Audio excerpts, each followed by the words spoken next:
Bonjour à toutes et à tous et bienvenue à ce webinaire animé dans le cadre de série La semaine de l'entreprise responsable et inclusive, organisée par le MEDEF et la FMD, une semaine événementielle qui a pour objectif de mettre en avant des initiatives et des organisations qui sont responsables et inclusives.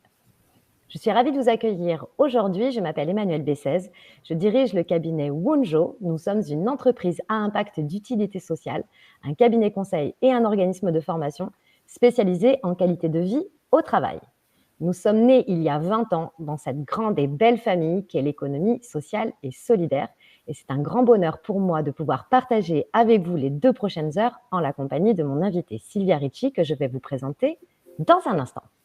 Chez Wunjo, en tant qu'acteur de l'ESS, nous investissons pas moins de 20% de nos ressources en temps, en personnel, en ressources financières pour organiser des actions dites d'éducation populaire, c'est-à-dire des actions bénévoles qui permettent d'accompagner la société civile et les acteurs de la vie professionnelle à mieux connaître et à mieux comprendre comment ils fonctionnent et ce qui fabrique notre bien-être au travail.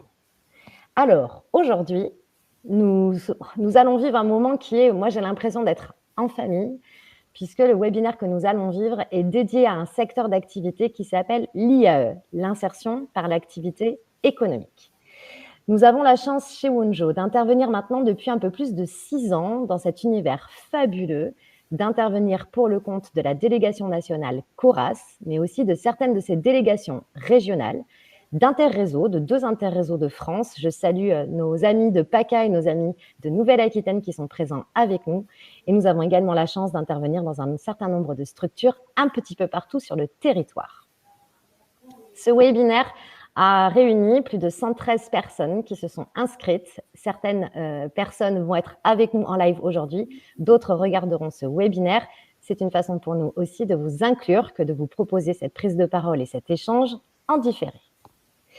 C'est une grande fierté pour Wunjo de vivre cet instant, d'autant plus que le sujet que nous allons aborder est un sujet qui est à la fois extrêmement simple et une grande évidence, et en même temps un sujet innovant dans l'IAE.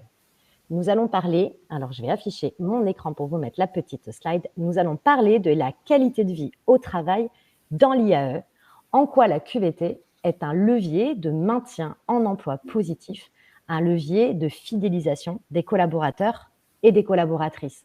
On va parler du personnel permanent, mais on va ouvrir notre échange avec Sylvia également sur les autres parties prenantes de nos structures, de l'insertion par l'activité économique. Nous allons parler de nos élus, ces bénévoles qui siègent dans les conseils d'administration. Nous allons parler de nos bénéficiaires qui sont salariés dans nos structures, les salariés en parcours, que certains appellent aussi les salariés en insertion. Et puis, si le temps nous est donné, nous parlerons également de notre façon d'embarquer les parties prenantes externes et notamment les clients, les personnes qui accueillent les salariés en parcours et à quel point, en matière de marque employeur, leur recrutement inclusif peut porter du sens. Alors, pas forcément toujours évident d'être une structure où il fait bon vivre et travailler de manière générale, quel que soit le secteur d'activité dans lequel on opère. Dans l'univers de l'insertion par l'activité économique, un métier qui porte du sens, on constate que les problématiques de recrutement et de fidélisation restent, elles sont présentes et que finalement, les travailleurs sociaux ne sont pas non plus écartés des problématiques de nos autres concitoyens français. Pour parler de ce sujet aujourd'hui, j'ai le grand bonheur de partager l'écran avec Sylvia Ricci. Sylvia, s'il te plaît, je vais t'inviter à te présenter en quelques mots. Bonjour à toutes et à tous. Donc, Sylvia Ricci, je suis directrice d'une association intermédiaire à Decazeville dans l'Aveyron.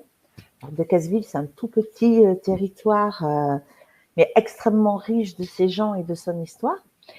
Je suis également présidente de la délégation régionale CORAS Occitanie et membre du bureau de CORAS. CORAS qui est une fédération d'entreprises d'utilité sociale territoriale qui va regrouper aussi bien des associations intermédiaires, des entreprises d'insertion, des chantiers, des EBE et d'autres types de structures. Et je suis membre du bureau et référente qualité pour le conseil d'administration. Donc moi, je suis ravie également de partager ce moment avec vous. C'est une première pour moi. Donc, comme j'ai pu le dire à Emmanuel, j'adore ça, les premières fois. Et ce d'autant plus que la qualité de vie au travail, alors on parle de l'IAE, mais on pourrait en parler de manière plus générale, et fait partie intégrante de nos projets, de notre façon d'être un acteur sur ce territoire en direction de toutes les parties prenantes de la structure. C'est super chouette de t'avoir à mes côtés aujourd'hui, Sylvia, parce que alors c'est le moment où tu vas rougir, tu as le droit de t'en aller de la caméra si tu veux, mais j'ai besoin de vous dire en fait qui est Sylvia pour moi. Elle est, alors je ne connais pas tous les directeurs et toutes les directrices des SIAE de France, mais ce que je sais, c'est que tu fais partie de ces directions les plus impliquées en matière d'innovation sociale. Tu es toujours férue de nouvelles techniques, de nouvelles méthodes, de nouvelles approches pour faire en sorte que ce secteur soit de plus en plus connu, reconnu, que les employeurs comprennent aussi en matière de recrutement à quel point ils ont un rôle sociétal à jouer en intégrant dans leurs effectifs des personnes qui sont éloignées du monde de l'emploi et qui, grâce au travail, retrouvent une forme de dignité humaine. Oui, et puis l'ambition, il faut y croire et de se dire que la moindre action que l'on va faire, elle va amener une transformation dans la situation de la personne que l'on accompagne. Et on espère aussi de la transformation sur les territoires. Et d'où l'importance de se sentir bien et de faire bien ce qu'on est amené à faire et ce qu'on est amené à vivre. Alors, on commence déjà à vous donner le ton. Le webinaire qu'on va vivre là ensemble pendant 2 heures, c'est pas un webinaire, je l'espère en tout cas, chiant comme la pluie, avec des PowerPoint qui défilent, illisibles. On va en fait discuter avec Sylvia. C'est un peu comme si finalement vous étiez avec nous autour d'une table de café. On va papoter toutes les deux. C'est une causerie ce qu'on va vivre à l'occasion de ce webinaire. J'en profite pour vous dire, parce que vous qui êtes connectés et qui êtes dans le chat, ça va être votre seul outil finalement pour interagir avec nous. N'hésitez pas à utiliser ce chat au fur et à mesure de nos échanges pour partager, donner vos réactions, vos commentaires, poser vos questions. Et donc, c'est Julie Taillard qui est présente à l'écran avec nous, qui est chef de projet chez Wonjo, qui va être votre porte-parole pendant ces 2 heures. Voilà, Julie, je te laisse la parole. Exactement. Bonjour à tous. N'hésitez pas à poser vos questions sur le chat ou partager vos remarques. Je serai là pour en profiter pour donner les informations à Emmanuel et à Sylvia pour retranscrire au mieux votre parole. Merci Julie. Alors, on va commencer par vous poser une petite question et on vous demande de répondre dans le chat simplement par oui ou par non. Notre question, c'est: est-ce que vous travaillez au sein d'une SIAE? C'est pour nous permettre avec Sylvia d'avoir une petite photo de votre profil. Est-ce que vous œuvrez au sein d'une structure de notre univers? Ou est-ce que vous êtes venu parce que simplement ça vous intéresse de mieux connaître ce secteur et ses enjeux? Alors, un petit oui, un petit non. Si vous voulez dire effectivement, je vois qu'il y a des personnes qui disent oui, mais en tant que bénévole. J'ai envie de dire oui et en tant que bénévole. Ok, bienvenue. Ça donne quoi en gros, Julie? Alors, en gros, il y a beaucoup de oui, il y a beaucoup de non. J'arrive pas à voir le résultat. Est-ce que tu as hyper précis. Un sondage? Oh, juste avec des oui et des non dans le chat. Juste avec des oui et des non. Ça inclut les gens, ça les oblige à taper des mots dans le chat. Ouais, ça a l'air partagé. Franchement, okay. 50-50. Ok. Donc ça veut dire, Sylvia, qu'on a aussi plein de curieux pour connaître cet univers. Du coup, avant de commencer et que je prenne la parole pour parler de QVT en tant que tel, Sylvia, est-ce que tu veux bien nous expliquer, pour celles et ceux qui ne travaillent pas dans l'IAE, ce qu'est ce secteur de l'insertion, à quoi il sert? Alors, l'association intermédiaire est une structure associative dont l'objectif est de permettre aux personnes qui sont accompagnées de retrouver un emploi, une formation, une fois qu'ils sont sortis de Chorus. Bon, une fois qu'on a dit ça, on n'a pas de baguette magique, sinon ça se saurait, mais on est là aussi pour voir avec eux qu'est-ce qui peut être transformé dans leur situation, de leur permettre d'ouvrir des droits, de créer du lien, de pouvoir imaginer des possibles auxquels ils ne pensaient pas forcément. Et on est je dirais, entre l'économique et le social. Alors, le cœur ne balance pas, mais on compose avec ces deux éléments-là. Alors, on existe bien avant la notion de développement durable, mais sur le développement durable, on parle d'économie, de social et d'environnement. Donc, on pourrait imaginer que les SIAE sont un outil au service du développement durable des territoires, en prenant en compte ces trois composantes. Et la notion de qualité de vie au travail, alors on en parlera plus tard, mais c'est un élément dont chacun doit se saisir pour se dire, bon, qu'est-ce que je sais faire, qu'est-ce que je peux faire bien ou mieux, et comment le faire valoir auprès soit de l'employeur, soit de mes différents interlocuteurs, parce que si je vais bien, je travaille bien, mais si je travaille bien, je vais quand même vachement mieux. Donc voilà, c'est un équilibre de tous ces éléments-là. Oui, merci Sylvia. Bon, alors ce que je vais vous proposer dans un premier temps, sur quelques minutes, je vais m'essayer un exercice qui n'est pas évident, qui est de démocratiser ce qu'est la QVT, cet acronyme, pour que vous puissiez, dans quelques minutes, vous dire « Ok, ça y est, j'ai compris de quoi on parle, voilà ce que n'est pas la QVT, voilà ce qu'est la QVT ». Et puis ensuite, dans un deuxième temps, on va rentrer dans le détail avec Sylvia de manière beaucoup plus concrète et opérationnelle sur, finalement, on parle de la qualité de vie au travail, mais la qualité de vie de qui ? Quels sont les enjeux que vivent les SIAE aujourd'hui sur le sujet et quelles sont les bonnes pratiques et qu'est-ce qu'on voit sur le terrain comme solution, comme astuce, comme dispositif, parfois comme changement de posture qui permettent de mieux vivre et de mieux travailler ensemble. Alors, je vais commencer par une petite question. On va vous inviter à répondre dans le chat à cette question. Le thème qui nous relie toutes et tous aujourd'hui, c'est le travail et encore plus quand on travaille dans l'univers de l'insertion. J'ai envie de vous poser une question. C'est quoi le travail ? Quelle est la définition du travail ? Et Sylvia, tu as le droit de jouer, d'ailleurs. Puisque chaque jour, on fait en sorte, au sein des SIAE, de retrouver du travail. Ok, c'est quoi le travail ? Et c'est toujours assez épatant, d'ailleurs, de voir que finalement, on ne s'est pas forcément mis d'accord sur la définition au départ.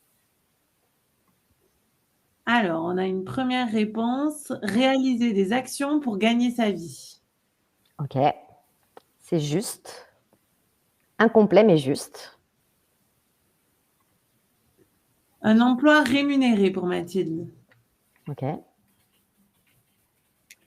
Une activité rémunérée. Un moyen de subvenir à ses besoins, d'occuper une position sociale.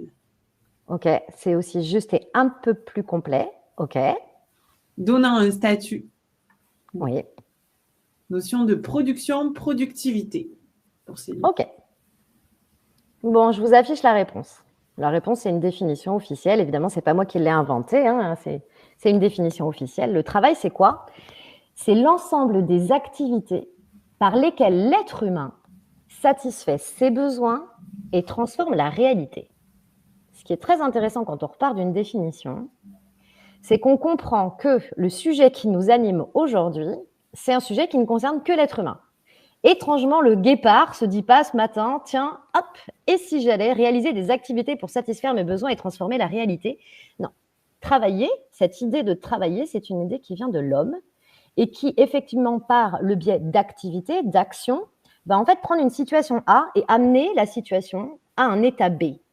Évidemment, certaines personnes travaillent seules pour créer cette transformation d'un état A à un état B, et d'autres travaillent en collectif, ce qu'on va appeler les collectifs de travail. Dès le départ, ce qu'on comprend avec cette définition, c'est que quand je travaille, je transforme la réalité. Je modifie, j'ai un impact sur l'extérieur. Je considère qu'une situation existante aujourd'hui mérite de devenir autre chose demain, et donc je vais mettre du cœur à l'ouvrage de manière à réaliser cette transformation. On sait aussi, et les études notamment en psychodynamie du travail nous le disent, l'être humain, non seulement en transformant la réalité, arrive à opérer des changements à l'extérieur, mais ça fabrique aussi des changements à l'intérieur de lui. On dit que le travail est l'occasion de se rencontrer, de se connaître, de se transformer. Je vais attirer votre attention un instant sur la partie qui est en rose dans la définition. Dans le chat, vous disiez ça permet d'avoir un statut, ça permet de gagner sa vie, ça permet d'avoir une rémunération.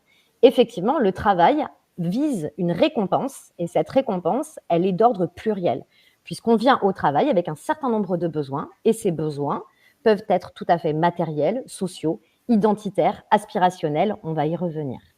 En tout cas, le contrat quelque part tacite, c'est que quand je donne du travail, je donne la possibilité à un être humain d'avoir un impact sur l'extérieur et de venir nourrir à l'intérieur de lui des besoins qui existent en lui, mais des besoins qui ne sont pas toujours, pour ne pas dire très rarement, formulés dans le contrat de travail, d'un point de vue juridique, bien sûr, mais aussi dans la relation avec l'employeur.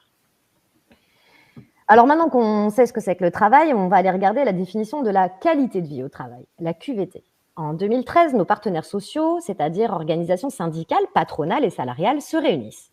Elles disent « Ok, aujourd'hui, on a un sujet, c'est qu'on voit les niveaux de souffrance au travail augmenter et il faut qu'on arrive à structurer une démarche qui permette aux organisations d'être davantage bienveillantes à l'égard d'un travail à réaliser et des êtres humains qui le réalisent. » La définition sur laquelle ils se mettent d'accord est la suivante.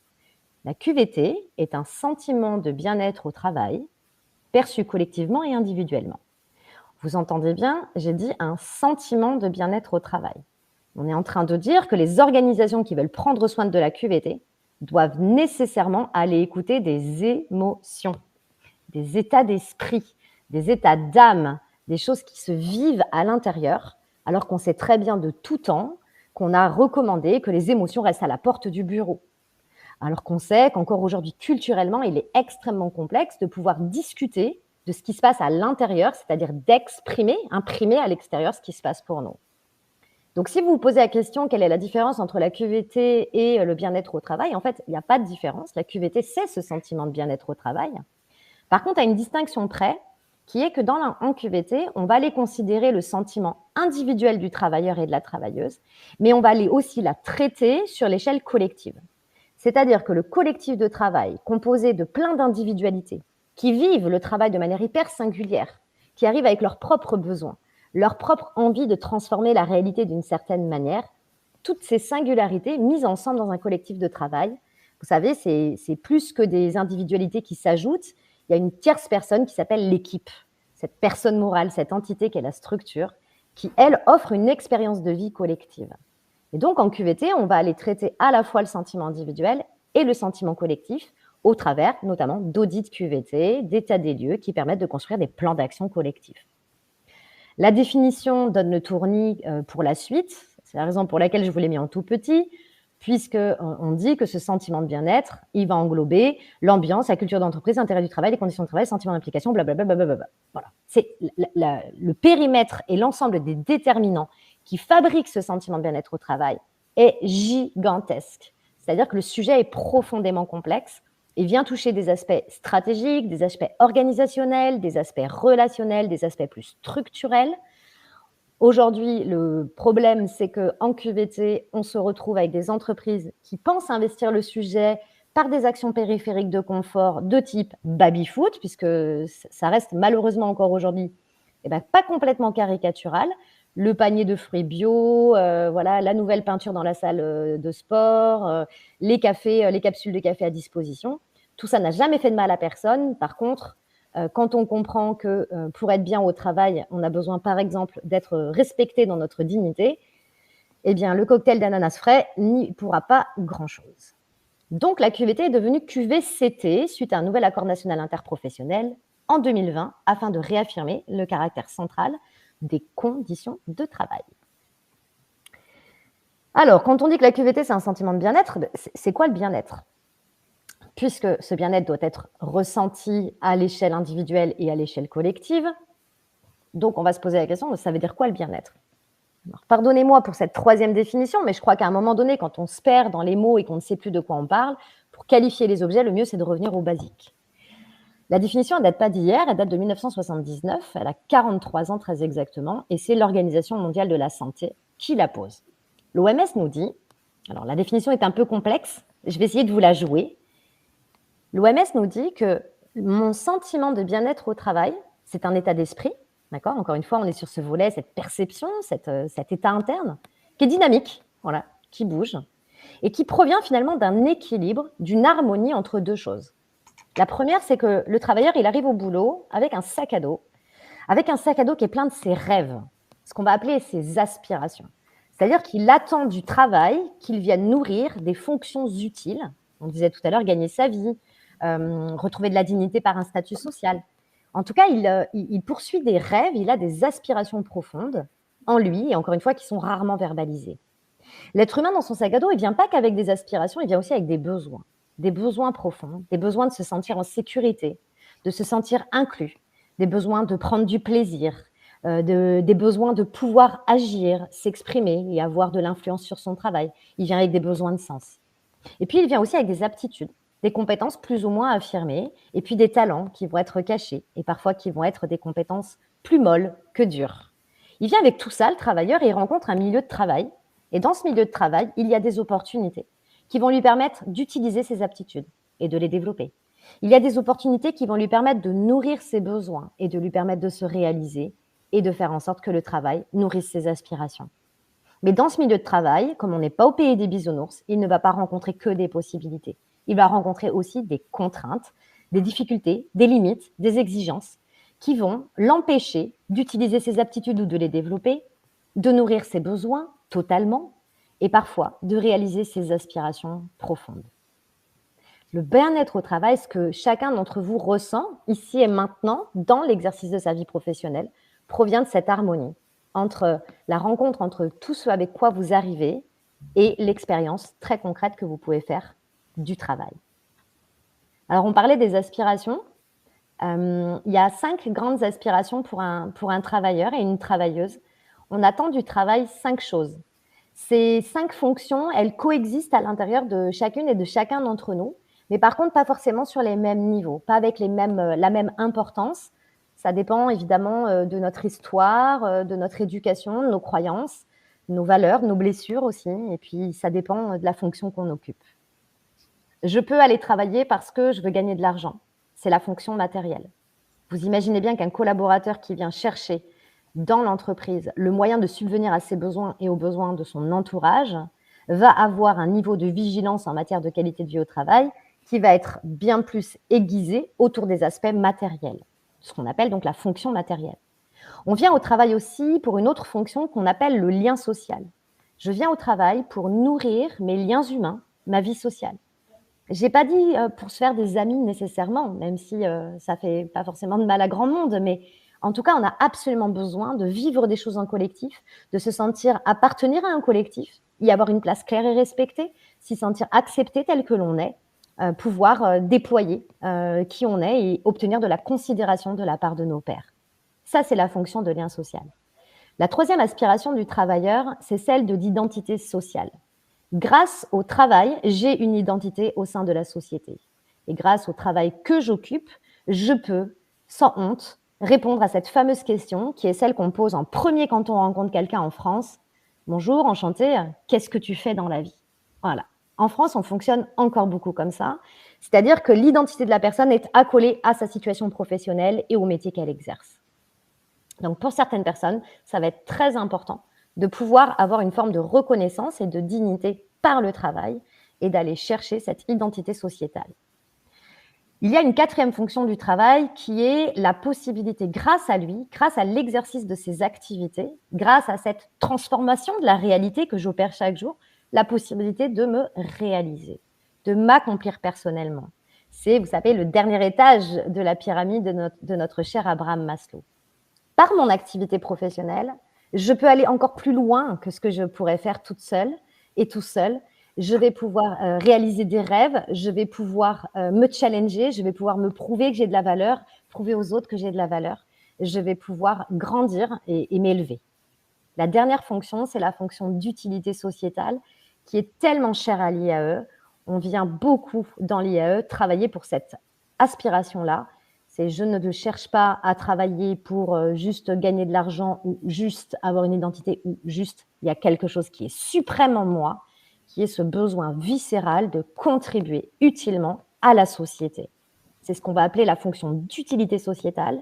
Et les personnes qui fonctionnent avec un moteur contribution, impact social, sociétal, ont énormément besoin de sens au travail, d'alignement, de congruence entre leurs valeurs et les valeurs de la structure, et de pouvoir mesurer l'impact de leurs actions.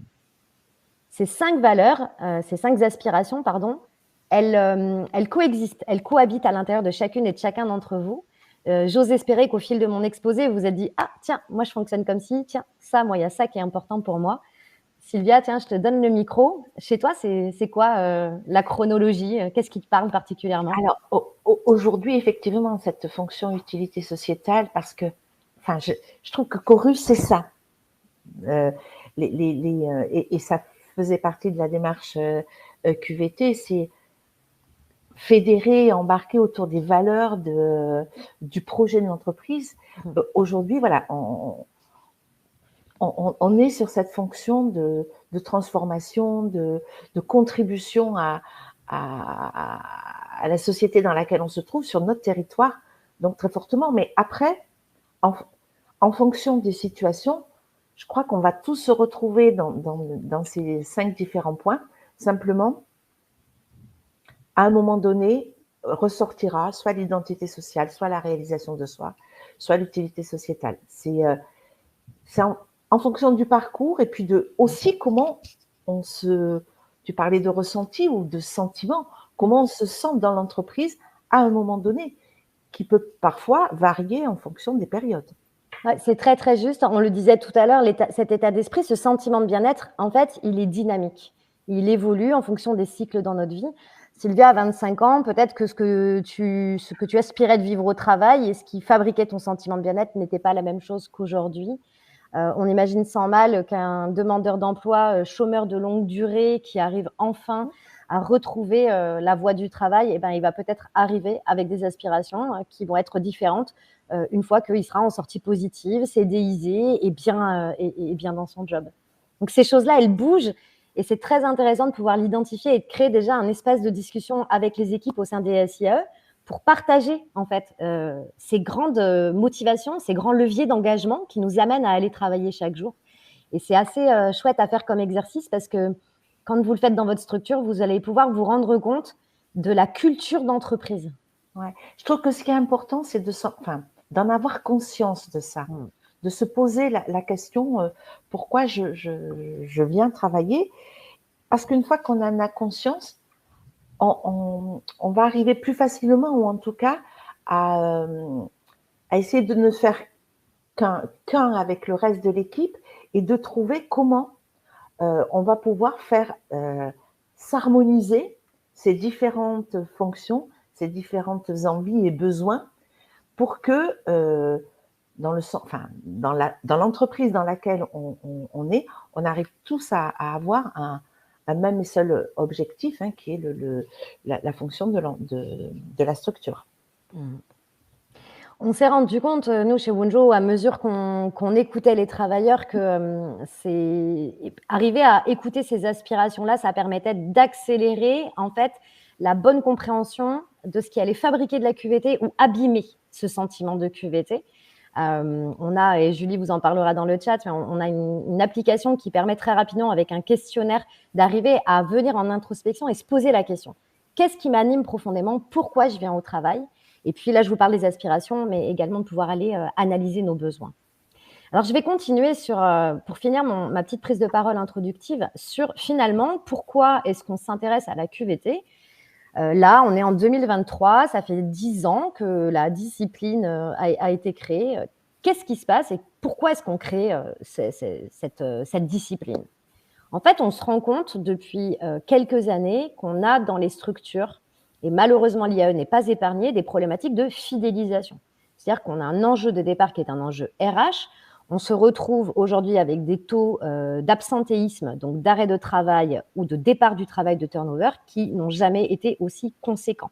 Vous le voyez dans vos équipes, il y a de la rotation, on a des grandes difficultés à avoir des personnes qui sont là, qui sont présentes, et voire même, deuxième étage, qui sont engagées.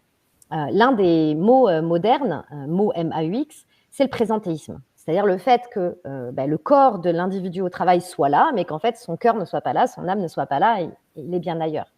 Personnes qui devraient être en arrêt de travail et qui n'ont pas franchi le pas, ou des personnes qui juste sont complètement désincarnées, en fait, désenchantées, et qui, du coup, sont démotivées. Et tout ça a évidemment des impacts sur l'ambiance dans l'équipe, sur l'avancement du projet collectif, sur la qualité du travail réalisé. Et on constate également ces dernières années un dernier phénomène qui est l'immense difficulté à recruter. Voilà. Est-ce que les structures sont attractives? Qu'est-ce qu'elles racontent à l'extérieur pour donner envie d'être embauchées? Et le sujet va se poser pour les SIAE, mais aussi pour les entreprises clientes des SIAE, chez qui on cherche à générer des sorties positives et qui parfois ne sont absolument pas attractifs pour les travailleurs. Et donc là, ça peut être un peu la quadrature du cercle pour nous autres SIAE. Donc on a un sujet de fidélité, d'engagement, de qualité du travail, de recrutement. Voilà, plus que jamais, il devient extrêmement clair. On parlait de conciliation performance économique, performance sociale tout à l'heure, Sylvia, qu'une structure, si elle veut pouvoir survivre et se développer, elle doit pouvoir compter sur son principal capital, c'est-à-dire ses hommes. Et ces enjeux-là sont partagés évidemment par la direction, par la gouvernance, mais il faut arrêter d'opposer direction et salariés managés. Tous les travailleurs et travailleuses aujourd'hui ont envie de travailler avec des collègues qui sont heureux, qui travaillent bien et qui croient dans le projet de la structure. La deuxième raison pour laquelle on s'intéresse à la qualité de vie au travail, c'est ce que tu disais tout à l'heure, Sylvia, c'est ce cercle vertueux qui parfois devient un cercle vicieux. C'est-à-dire que si je me sens bien, je vais bien travailler, et si je travaille bien, ça va nourrir mon sentiment de bien-être. Donc il y a vraiment un aller-retour tout à fait vertueux de l'intérieur, de mon sentiment de santé, jusqu'à l'extérieur, ma capacité à transformer la réalité et à agir de manière efficacement. Donc il faut bien entendre en qualité de vie au travail qu'on ne va pas chercher juste à faire des massages ou à enseigner aux gens comment s'alimenter. On va surtout et avant tout aller regarder la question centrale qui est la qualité du travail. Comment est-ce que toi, travailleur, tu vas avoir la possibilité de bien faire ton travail de manière à ce que tu puisses te sentir bien? Et quelles conditions est-ce qu'on va pouvoir créer pour que tu te sentes bien de manière à ce que tu puisses bien faire ton travail? J'aime rappeler qu'on ne vient pas au travail juste pour vivre. On vient au travail pour travailler. Dernière chose, et j'en aurai fini, la qualité de vie au travail apparaît aujourd'hui comme un sujet sociétal. Vous savez, il y a quelques années, on disait, voilà, tu laisses ta vie à la porte de l'entreprise. Et on se rendrait bien compte, par contre, que le soir, quand on rentrait à table, nos enfants, eux, par contre, ils étaient avec notre vie professionnelle. Cette porosité de nos vies pro et de nos vies perso nous a explosé en plein visage avec le Covid, avec le confinement, avec l'avènement du télétravail. On ne peut plus aujourd'hui considérer que la qualité de la vie des gens, c'est uniquement à l'extérieur de l'entreprise et qu'il n'y a pas d'impact entre ce qu'ils vivent toute la journée au boulot et leur vie en général. C'est devenu un sujet sociétal. C'est-à-dire que Sylvie, en tant que directrice, quand elle prend soin de la QVT de son équipe, elle prend soin de la qualité de la vie d'hommes et de femmes de la société civile qui rayonnent de tout qui ils sont lorsqu'ils sont en dehors de leur travail. Et qui, évidemment, s'ils se sentent bien et qu'ils font bien leur travail, vont contribuer à faire avancer l'œuvre collective de manière plus efficace. Donc, pour chacun des travailleurs, il y a un vrai besoin aujourd'hui sociétal d'être respecté, d'être considéré. On voit qu'il y a une véritable inversion du rapport de force, pour ne pas dire du rapport de pouvoir sur le marché de l'emploi, avec des mentalités qui évoluent, une vraie exigence de dialogue social et de liberté d'expression. Et puis, du côté de la gouvernance, ce qu'on voit dans les SIAE de France, c'est une vraie volonté non plus seulement d'avoir des valeurs humanistes affichées, mais vraiment de les incarner au quotidien. Et aujourd'hui, la question qui se pose, c'est plus est-ce qu'on doit prendre soin des gens? La question, c'est comment on va faire pour prendre soin des gens. Sylvia, qu'est-ce que ça t'évoque tout ça? Effectivement, on travaille avec des hommes et des femmes qui viennent tous d'horizons différents, qui sont différents. Alors, quand je dis qu'on travaille, ça concerne aussi bien les salariés des équipes permanentes que des salariés en parcours. Les ambitions seront peut-être différentes, mais tous ont envie de bien vivre, tout simplement. Et bien vivre, ça signifie avoir un revenu, se sentir en sécurité, être respecté et pouvoir dire les choses, pouvoir oser dire les choses et qu'elles soient surtout entendues, écoutées, entendues. c'est pas toujours simple, hein, parce qu'on a aussi en tant que responsable je dirais l'objectif qui est, on a une boîte à faire tourner, il faut qu'on fasse un travail de qualité avec nos différents interlocuteurs. Et ce travail-là est fait et ne peut être fait que par les équipes qui les composent. Donc, c'est entendre, bien entendu, de voir finalement où se situe le pourquoi je travaille. Si je reprends ta fresque de tout à l'heure, c'est de dire, tiens, toi, tu es plus, tu viens travailler parce que tu veux gagner ta vie. Toi, parce que tu viens faire tu veux avoir du lien social. Toi, parce que tu as plein de projets pour faire bouger la société. C'est comment on va permettre à toutes ces envies, ces besoins de se retrouver pour finalement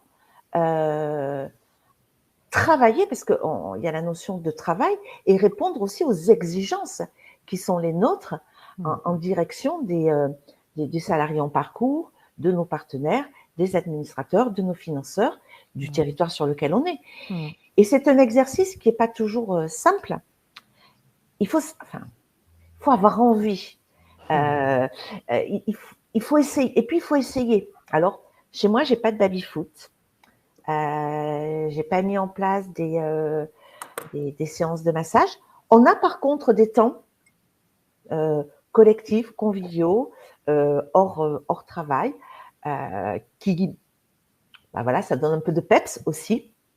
C'est le côté ludique et c'est important parce que dans le travail aussi, il faut qu'il y ait des temps ludiques, pas que, parce qu'il y a quand même de la performance à avoir et de la qualité. Moi, je tiens beaucoup à la qualité du travail fait.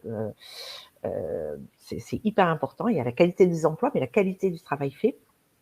Donc voilà, c'est un exercice qui n'est pas toujours aisé et simple. Il faut que tous on en ait envie. Alors quand je dis tous, c'est l'ensemble des équipes, c'est les administrateurs, la gouvernance. Et même si ça part au début de l'envie de un ou deux, c'est comment on va réussir à embarquer tout le monde dans ce beau projet. Alors, c'est avoir envie de quoi, du coup, Sylvia? Avoir envie de faire vivre. Alors, je vais prendre l'exemple de ma structure. On a un projet fort qui est sur le respect, l'humain.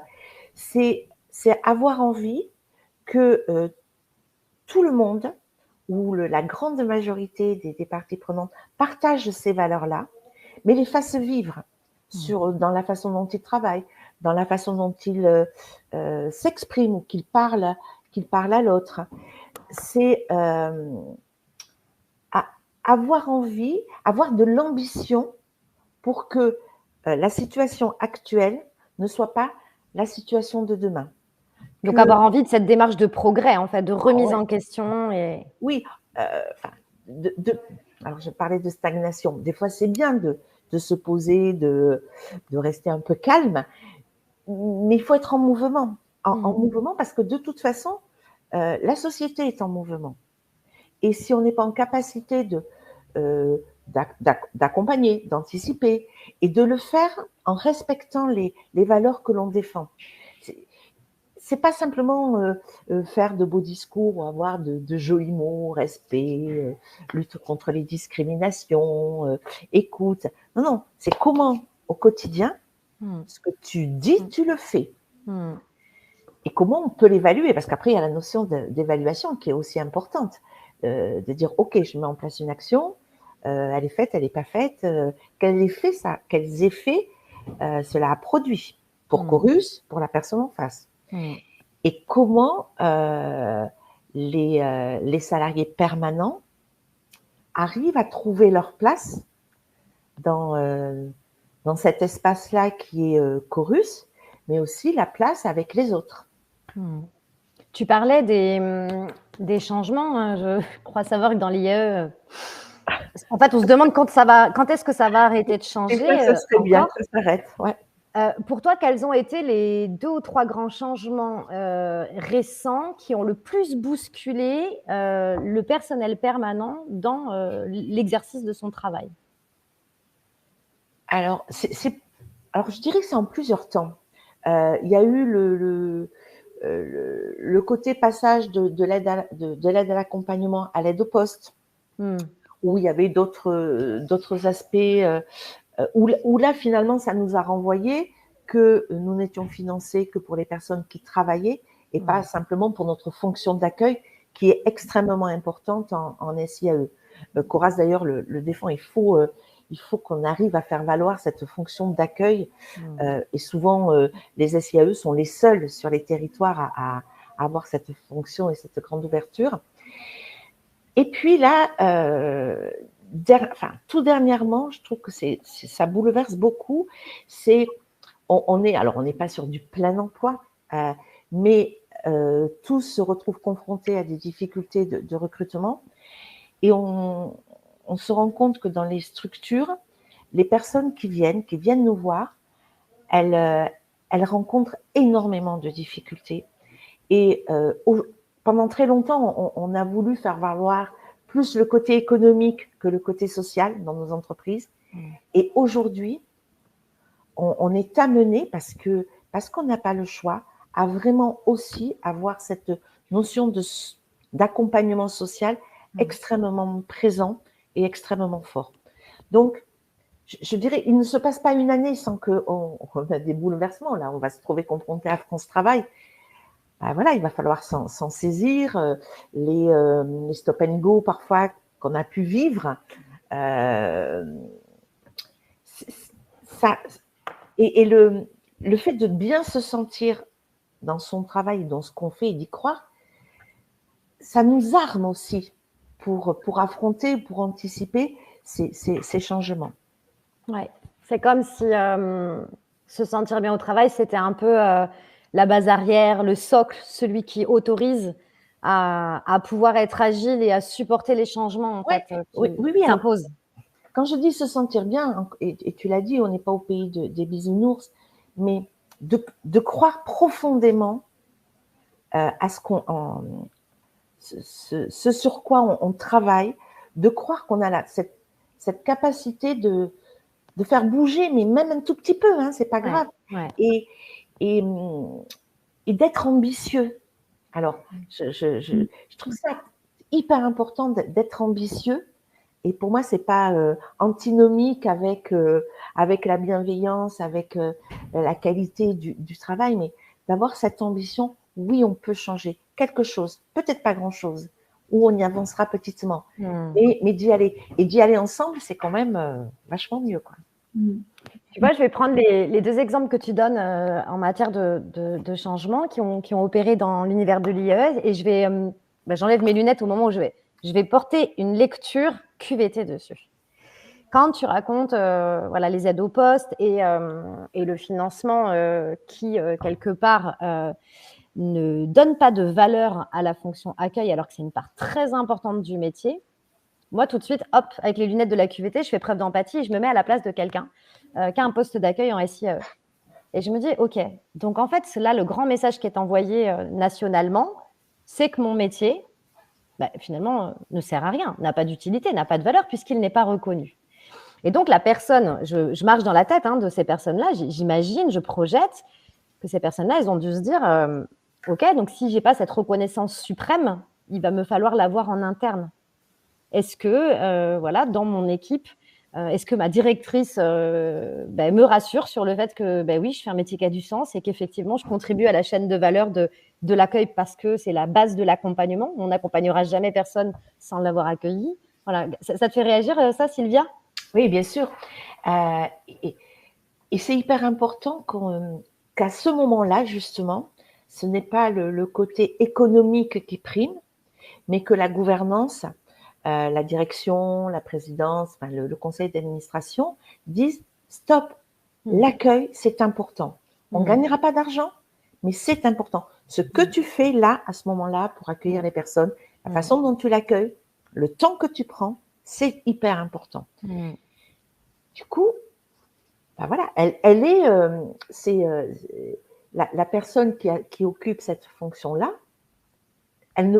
la structure ne pourrait pas exister sans que la personne soit là. Ouais, donc, Enfin, bien évidemment, ouais. Est-ce qu'à l'échelle du coup de Cora, si on reste juste sur ce sujet, tu as observé à cette époque-là des vraies prises de conscience de la part des gouvernances et des directions sur le fait qu'il fallait porter un soin tout particulier à ces personnes qui pouvaient se sentir non utiles et non reconnues? Alors, je sais pas si on l'a porté de la façon dont tu l'exprimes. Ce qui est sûr, c'est que cette fonction-là d'accueil a tout le temps, enfin en tout cas depuis de très nombreuses années, fait partie du plaidoyer de Coras en disant il faut en tenir compte, c'est important, c'est une fonction qui est inévitable dans nos structures, qui doit trouver une reconnaissance par un abondement ou en tout cas par une vraie reconnaissance. Reconnaissez aux SIAE cette fonction d'accueil. Oui, c'est ça. Je vais continuer de mettre mes lunettes QVT et de traduire ce que tu racontes comme changement. Je vais prendre le deuxième exemple que tu as cité, avec plein emploi ou pas tout à fait plein emploi en fonction des régions, évidemment, dans lesquelles les SIAE sont implantés, mais en tout cas, de plus en plus de difficultés de recruter des demandeurs d'emploi pour les positionner en mission et en poste. Et donc, ce que racontent les CIP, c'est que le public qui arrive aujourd'hui est de plus en plus éloigné du monde de l'emploi. On voit bien aujourd'hui des AI qui créent des chantiers d'insertion en se disant l'outil chantier d'insertion, ça sera sans doute plus adapté que l'outil association intermédiaire. Donc, ça peut poser des questions, des crises de sens pour certains CIP qui ont l'impression de plus avoir alors, soit il n'y a plus personne qui vient, soit les personnes qui viennent, en fait, elles n'ont plus les outils en face pour y répondre. Donc, du coup, je me mets à la place de ces CIP ou ASP, parce que du côté de Nouvelle-Aquitaine, on les appelle ASP. J'ai chaque jour, dans un métier d'accompagnant socio-professionnel, face à moi, des personnes qui sont dans un niveau de souffrance sociale et économique encore plus important que d'habitude. D'un point de vue psycho du travail, nous, on appelle ça des exigences émotionnelles, c'est-à-dire que ça demande un niveau d'avant-scène positive, d'optimisme, une capacité pour les CIP à aller chercher des dispositifs et à pouvoir vider le sac aussi derrière, d'un quotidien de plus en plus, soit qui perd du sens, soit qui, ou du coup, le sentiment d'utilité personnelle peut être plus faible. Ouais. Alors, je ne sais pas si ce sentiment d'utilité est plus faible, il est différent aujourd'hui. Et alors, bien entendu, on ne fait pas ça tout seul. Heureusement, on a les partenaires sur lesquels on peut s'appuyer, parce que c'est... sans les partenaires également, on aurait du mal à travailler. Et donc, il faut aussi cultiver cette fidélité, ce lien avec les partenaires et avoir des temps aussi en équipe où il n'y a pas de salarié en parcours, pas d'accompagné, et puis de pouvoir exprimer ou son ras-le-bol, ou sa difficulté, ou au contraire sa réussite, et puis déconner, parce que ça permet aussi de faire baisser la pression, plaisanter sur des situations parfois qui ne sont absolument pas drôles, mais c'est le moyen aussi de lâcher un peu de pression, ouais, bien sûr. Tout à l'heure, déjà, tu disais, pour moi, bien vivre, c'est des revenus, de la sécurité, être respecté, et c'est dire les choses. Quand on t'entend, en fait, Sylvia, on a le sentiment, enfin, en tout cas, moi, j'ai le sentiment qu'il y a un très fort enjeu à communiquer, c'est-à-dire à oser dire ce qu'on pense et ce qu'on ressent, ce qu'on vit. Et puis, tu disais aussi tout à l'heure, c'est pas juste oser dire, c'est aussi entendre, écouter, que la parole, en fait, qui soit mise dans le champ du collectif, ça soit pas une parole inutile, en fait. Je pense que toutes les paroles ont de l'importance, comptent. Après, on peut s'en saisir de manière différente ou reporter cette prise ou reporter un avis différé. Mais dans tous les cas, toutes les paroles, tous les ressentis, c'est important. Qui je suis moi pour nier le ressenti de l'autre ou la parole de l'autre? Personne.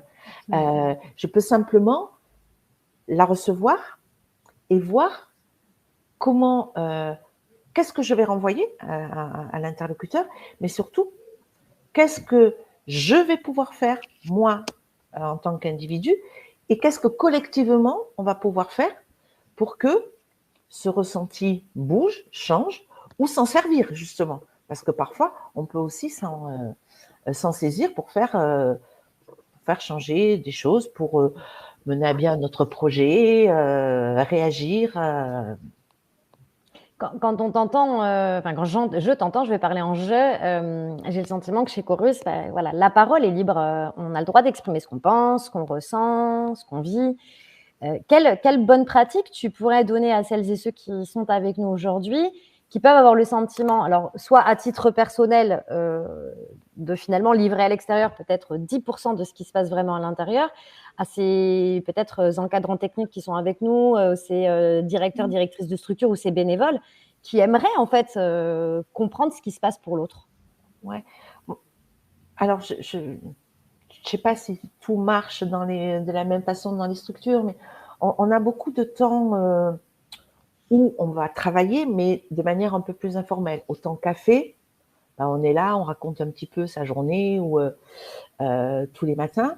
Le temps de réunion de régulation aussi, où là, ce n'est pas que les CIP, mais la direction est présente pour exprimer et entendre ce qui se dit, parce que des fois, j'ai pas la perception de tout.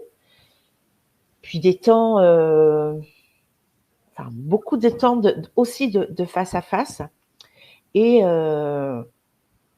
puis faire appel quand on n'y arrive pas à une ressource externe. On l'a fait dans notre structure, et ça peut être bénéfique, voilà.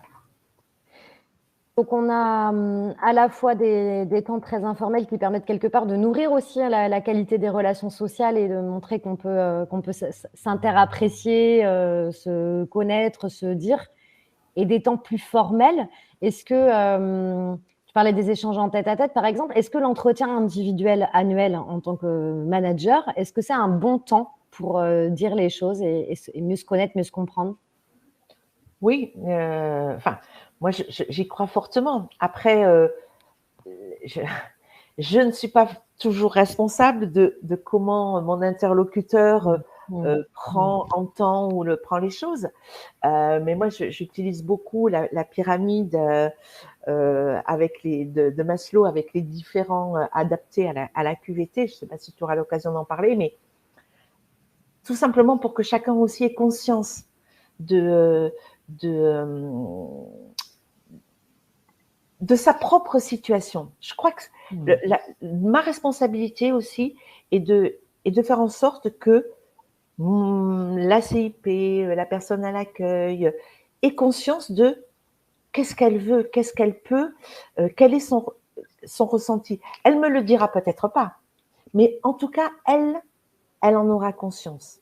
Et peut-être que cette prise de conscience lui permettra peut-être de mieux s'exprimer davantage, de mieux travailler, et moi me permettra peut-être d'ajuster certaines choses, ou en tout cas de comprendre les raisons d'un manque de motivation, d'implication, ou voilà. Je crois beaucoup à cette prise. Enfin, on ne peut pas être toujours tous responsables de tout. Il faut vraiment que les uns et les autres prennent aussi leurs responsabilités. La notion de co-responsabilité dans la qualité de vie au travail, c'est hyper important. C'est je suis responsable du travail que tu fais à l'accueil, et toi, à l'accueil, tu es aussi responsable de ce que je fais. Donc, ça, encore une fois, ça prend du temps. Faut pas, c'est pas en claquant des doigts que les choses se font. Mais petit à petit, en y travaillant tous les jours, en faisant appel, encore une fois, à des intervenants, à des formations, en allant voir ailleurs comment ça se passe, bah, voilà, ça donne quand même de la matière, quoi. Il y a Monique, pardon Sylvia, je me permets de te couper parce qu'il y a Monique qui te demande, il faut avoir du temps pour y arriver. Est-ce que vous en avez assez pour bien le faire? Ah, la notion du temps est une notion hyper... Enfin, je ne sais pas si on a le temps. Je sais que je le prends. Mais comme toute démarche, hein, on est dans une démarche d'amélioration continue, ça prend du temps. Une démarche QVT, une démarche d'écoute, ça prend du temps. il faut simplement, à un moment donné, dire stop, qu'est-ce qui est important là pour la structure, pour son économie, pour son développement, pour les salariés que j'accompagne, pour les salariés de l'équipe. C'est quoi qui est important? Et dire stop, là, je vais prendre ce temps-là. Parce que c'est important pour la survie aussi de la boîte. Voilà. Sylvia, si on continue de parler du personnel permanent en tant que tel, aujourd'hui, tu vois quoi comme enjeu de qualité de vie au travail chez eux? C'est quoi les principaux sujets que la direction peut observer, que les équipes peuvent te remonter? Alors, encore une fois, je vais parler de ma place à moi. Il y a plusieurs choses. Tu parlais de turnover ou de remplacement. Dans ma structure, on a un pool de salariés qui sont présents depuis très très longtemps, puisque nous étions 5 il y a 2 ans, nous sommes 8 aujourd'hui, et les nouveaux arrivants. Donc déjà, il va falloir faire en sorte que les anciens et les nouveaux arrivent à bien travailler ensemble, avec des ambitions différentes.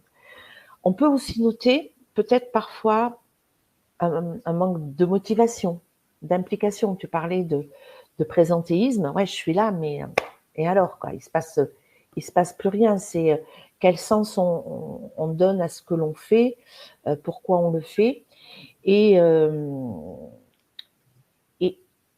ce moment-là, cette situation génère aussi du mal-être chez le reste de l'équipe, parce que c'est pas un seul salarié qui est pas bien à un moment donné, parce que le travail est moins bien fait, moins d'implication, de l'incompréhension. Donc, c'est tout le reste de l'équipe qui va se trouver impacté par cette situation. Donc, il faut être hyper attentif et encore une fois, essayer de faire des choses bien sûr, avec les uns et les autres. Des fois, ça marchera pas. Des fois, ça marchera. On reviendra en arrière. On réexpliquera. Parce que finalement, c'est souvent une histoire de communication. C'est dire les choses, les redire, voire les redire, les reformuler. Et redire quoi alors, Sylvia? Parfois, c'est des choses toutes simples. C'est redonner une explication. Sur quoi? Sur une procédure, un processus, un outil informatique. Voilà. Au moins, le salarié dit « Ah, ça y est, je sais ». Et dès qu'il sait, on revoit l'envie qui revient parce que il a ses compétences, il les a mises à jour, par exemple. Ça peut... Et ça aussi, la formation est hyper importante pour les équipes, parce qu'on n'accompagne pas aujourd'hui comme il y a 20 ans, et donc il y a tout ça qui est à prendre en ligne de compte. C'est parfois accepté aussi en tant que dirigeant qu'on a dit une royale connerie. Dire « Ah, je me suis trompée. Je regrette, je suis vraiment désolée, mais là, effectivement, je me suis trompée. J'aurais dû, tu as raison, c'est la façon dont il faut procéder, voilà. C'est pas que moi qui ai raison tout le temps, ou mon président, mes collègues, c'est pareil. Voilà, ont leurs choses à dire et à faire valoir. Donc, j'ai entendu un enjeu de fédération et de cohésion dans l'équipe. Alors, d'autant plus dans des équipes comme la tienne, mais bon, il y a plein de structures qui se sentiront concernées, où on a des anciennes générations et des nouvelles générations. Et je ne parle pas forcément d'âge, d'ailleurs, mais d'ancienneté dans l'entreprise. Alors, des fois, les histoires de génération viennent rajouter une couche de complexité avec des aspirations qui peuvent être différentes. Donc, on a un sujet fédération, cohésion, un sujet engagement, engagement, motivation. Donc là, tu rappelles levier communication, reconnecter au sens, et puis reconnecter au sentiment de compétence. C'est ce que tu parlais quand tu parlais de formation. Oui, parce que nos métiers évoluent, changent. On parlait, il faut qu'on soit agile, qu'on soit en capacité de s'adapter. Et parfois, il peut y avoir le sentiment d'un salarié qui dit « Mais moi, je ne sais plus, j'y arrive plus ». Et quand on n'y arrive plus, on peut cacher ça. très bien, sur du présentéisme. Mais parfois, ça génère aussi vraiment du mal-être en disant je sais plus faire, j'y arrive plus. Ok, là tu parles vraiment d'aptitude, hein, de capacité à faire, de Alors, savoir-faire. Les deux, enfin, la capacité à faire, Ouais. mais aussi à se rendre compte qu'on ne sait pas. Parce que quand je parlais de prise de conscience, c'est aussi ça, à un moment donné, se dire waouh, là je n'y arrive plus, je manque de billes, je manque d'éléments qui me permettront de mieux faire ce pourquoi je suis présent ici. Et du coup, si je le fais mieux, waouh, je vais respirer, tu vois, je vais respirer. Tu ne listes pas dans les enjeux en tout cas auxquels toi tu es confronté, la problématique d'absentéisme. Non, C'est un sujet qui revient pourtant très, très, très, très souvent. je peux pas en parler, je ne le vis pas, absolument pas, absolument pas. Pour moi, c'est une question qui Dans ta à ma structure. structure, qui ne se pose pas. Est-ce que, grâce à ta position en Coras et puis en Coras Occitanie aussi, hein, puisque tu es aussi présidente de cette délégation, est-ce que tu vois des structures qui sont confrontées à des problèmes d'absentéisme et qui ont su activer des leviers intéressants pour enrayer ça? Alors, dans les différentes réunions ou instances dans lesquelles je peux participer, on parle du turnover, de la difficulté de recrutement.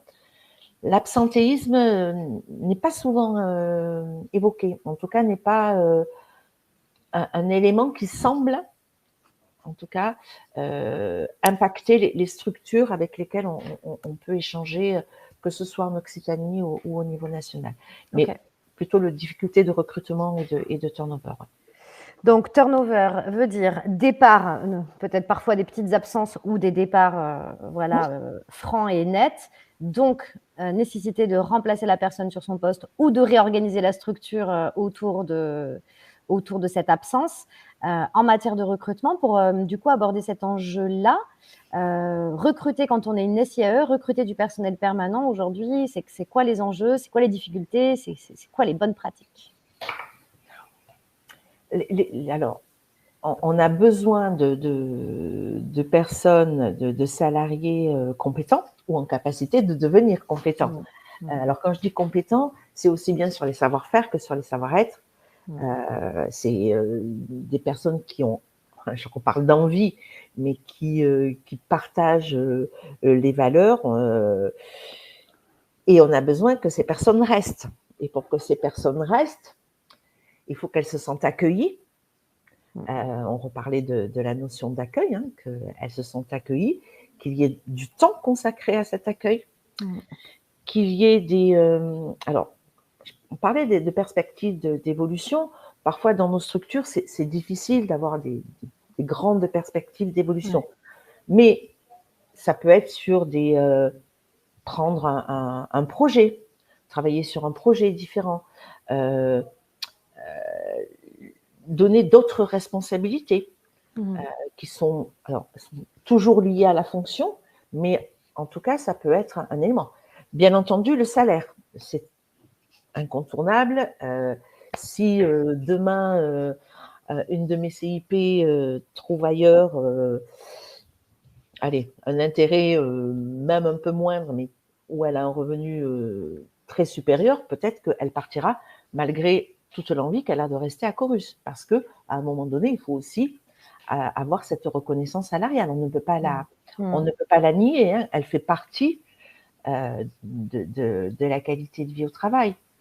Et puis surtout, je crois aussi, une fois que la personne a été accueillie, voilà, qu'elle est en poste, c'est continuer à être auprès d'elle. Enfin, ne pas se dire, bon, c'est bon, elle a tout compris, maintenant elle se démerde toute seule. Non, c'est de continuer à l'accompagner, alors de manière différente, bien entendu, mais qu'elle ne se sente pas, à un moment donné, seule, isolée, en disant, elle m'a confié ce projet, mais elle ne s'en occupe pas.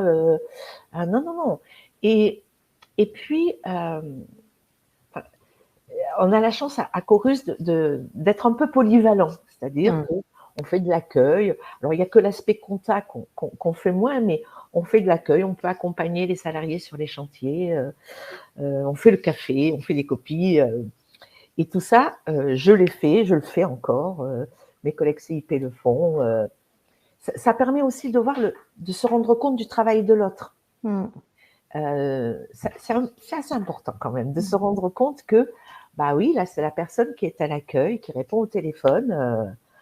Quand je lui demande, moi, tiens, tu peux me faire une copie ou tiens, appelle quelqu'un, mais il faut que je me rende compte qu'elle aussi, elle est occupée. Donc voilà, c'est ne pas être toujours, enfin, je trouve, présent et puis et se dire qu'on travaille ensemble, quelle que soit la fonction que l'on occupe. C'est pas très important à un moment donné. Il y a effectivement de la hiérarchie, il y a des responsabilités différentes. Par contre, on travaille à Chorus, on ne travaille pas ailleurs. En fait, tout ce dont tu parles là quand tu me réponds, moi, il y a une question qui me vient, c'est est-ce que les métiers de l'IAE sont attractifs? J'ai envie de raconter, parce que voilà, on commence à avoir accompagné un certain nombre de structures et souvent, moi, je m'amuse en formation à faire pitcher les membres des SIAE. Je leur dis, OK, donc vous contribuez à recruter demain une nouvelle CIP ou tiens, le poste de direction est vacant. Le conseil d'administration va peut-être, s'il est un peu inclusif et dans le dialogue social, vous impliquer dans le recrutement de votre futur directeur ou directrice. OK, racontez-moi, là, vendez-moi votre boîte. Et il y a une telle humilité dans le travail social et une telle déconnexion à la compétence de la vente qu'on a toujours regardé comme quelque chose de sale que parfois, et moi ça me rend dingue, je me dis mais moi de l'extérieur je trouve votre métier il est juste merveilleux, votre secteur d'activité il porte un sens profond, l'expérience qu'on vit dans votre structure pour y passer un jour, 2 jours, 3 jours, c'est merveilleux et je ressens ça souvent moi Sylvia sur le terrain que finalement quand on recrute je sais pas moi quelqu'un pour l'accueil ou un chargé de dev alors on est une petite association on a 3 personnes âgées, là, des bénévoles, là, au conseil d'administration. Bon, nos locaux, ils sont un peu pourris, on gagne pas très bien notre vie, mais ah oui, si, on est sympa, quand même, on est sympa et accessoirement, on aide des gens à retrouver du travail, oui, parce que c'est ça notre métier. Mais il y a une difficulté à pitcher sa boîte, hein, comme on dit dans le privé, à faire rêver. Enfin voilà, un Elon Musk, avec toute l'horreur qu'il est d'un point de vue managérial et vision de l'humain, etc., ce gars-là, il fait rêver les gens. Parce qu'on croit qu'avec lui et grâce à lui, on va faire des choses qui sont incroyables. Ouais, mais alors je ne sais pas s'il faut les faire rêver, comme tu dis. Il faut leur donner envie et dire que c'est possible. Tu vois, imaginer des possibles. Et ça, enfin, se dire, on va y arriver, mais on peut y arriver ensemble. Et on a besoin de toi, de vous, de ta compétence, parce que ensemble, on va y arriver et qu'on a de l'ambition. Et effectivement, on fait un métier, on est avec plein de personnes différentes, avec plein de situations différentes. Et parfois c'est difficile, parfois c'est complexe, parfois c'est génial, comme n'importe quel boulot. Mais, je dis pas de mais, et on a la chance de pouvoir y trouver du sens. Tu vois, c'est donner envie. Alors, on parlait des permanents. Alors, pour les salariés en parcours, effectivement, souvent, ils n'ont pas le choix. Ils viennent là parce qu'on leur a dit de venir, mais comment on va leur permettre, malgré une situation différente, de trouver aussi sa place. Dire, et qu'il appelle des copains en disant, écoute, viens à Chorus, parce que franchement, on est écouté, on va faire, ils font plein de choses pour nous et on en fait plein avec eux. Et puis, ils arrivent à faire en sorte que les clients chez qui on intervient, ils prennent aussi, ils soient aussi respectueux. Tu vois, c'est, je sais pas, c'est, il faut vraiment avoir envie, quoi. Ouais, c'est ça. C'est l'envie, la communication, communiquer notre envie. Enfin, oui, ouais, j'entends. Juste, Sylvia, parce qu'il y a une question dans le chat pour savoir si tu as des objectifs à atteindre dans ton métier, mais en termes de réussite en fonction du nombre de personnes qui retrouvent un travail au bout. Ouais. Alors, on a des objectifs, et ce d'autant plus qu'on est dans une démarche d'amélioration continue. On fait partie de la certification de groupe Coras, CED-RISO et labellisation RSE, où on a des objectifs quantité, bon, qualitatif bien sûr, mais quantité. Et comme également avec la dette, on doit atteindre nos 60% de sorties positives. Donc, oui, on a des objectifs à atteindre. On les atteint. Et quand on ne les atteint pas, ce qui est important, c'est de pouvoir argumenter, de savoir pour quelles raisons on n'a pas atteint ces objectifs. Jusqu'à présent, il m'est arrivé l'année dernière, on était à 58% par exemple de sorties positives. Bon, il suffit de trouver l'argumentation, mais au-delà du simple objectif, moi mon objectif c'est de faire en sorte que les salariés accompagnés, puisque c'est quand même notre cœur de métier, les personnes privées d'emploi, elles soient ici dans un temps un peu suspendu pour leur permettre de trouver un boulot ou que leur situation s'améliore. Ça, c'est mon objectif premier. Et du coup, je ne peux pas faire ça si la structure n'est pas viable économiquement. Il n'y a pas d'argent, je ne peux pas faire ça. Que les équipes, elles soient pas compétentes, formées et qu'elles y croient aussi, je ne peux pas atteindre mon objectif. Donc, forcément, il faut être un peu sur tous les champs et pas oublier, j'oublie pas que oui, je dois trouver de l'argent, faire des demandes de financement. Alors, même si les demandes de financement, c'est pas la partie la plus importante, mais je dois satisfaire mon client pour que mon client y revienne et il refasse appel à moi. Donc, oui, les objectifs, on en a. Je vous avouerai que quand on est en démarche d'amélioration continue, c'est quand même aidant.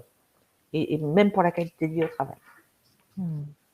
En fait, il y a beaucoup de préjugés, d'archétypes, d'images un peu d'épinal qui circulent sur l'univers de l'insertion par l'activité économique, alors qu'on affecte souvent de réinsertion. On a l'image des travailleurs qui sont passés des futurs travailleurs qui sont passés par la case prison.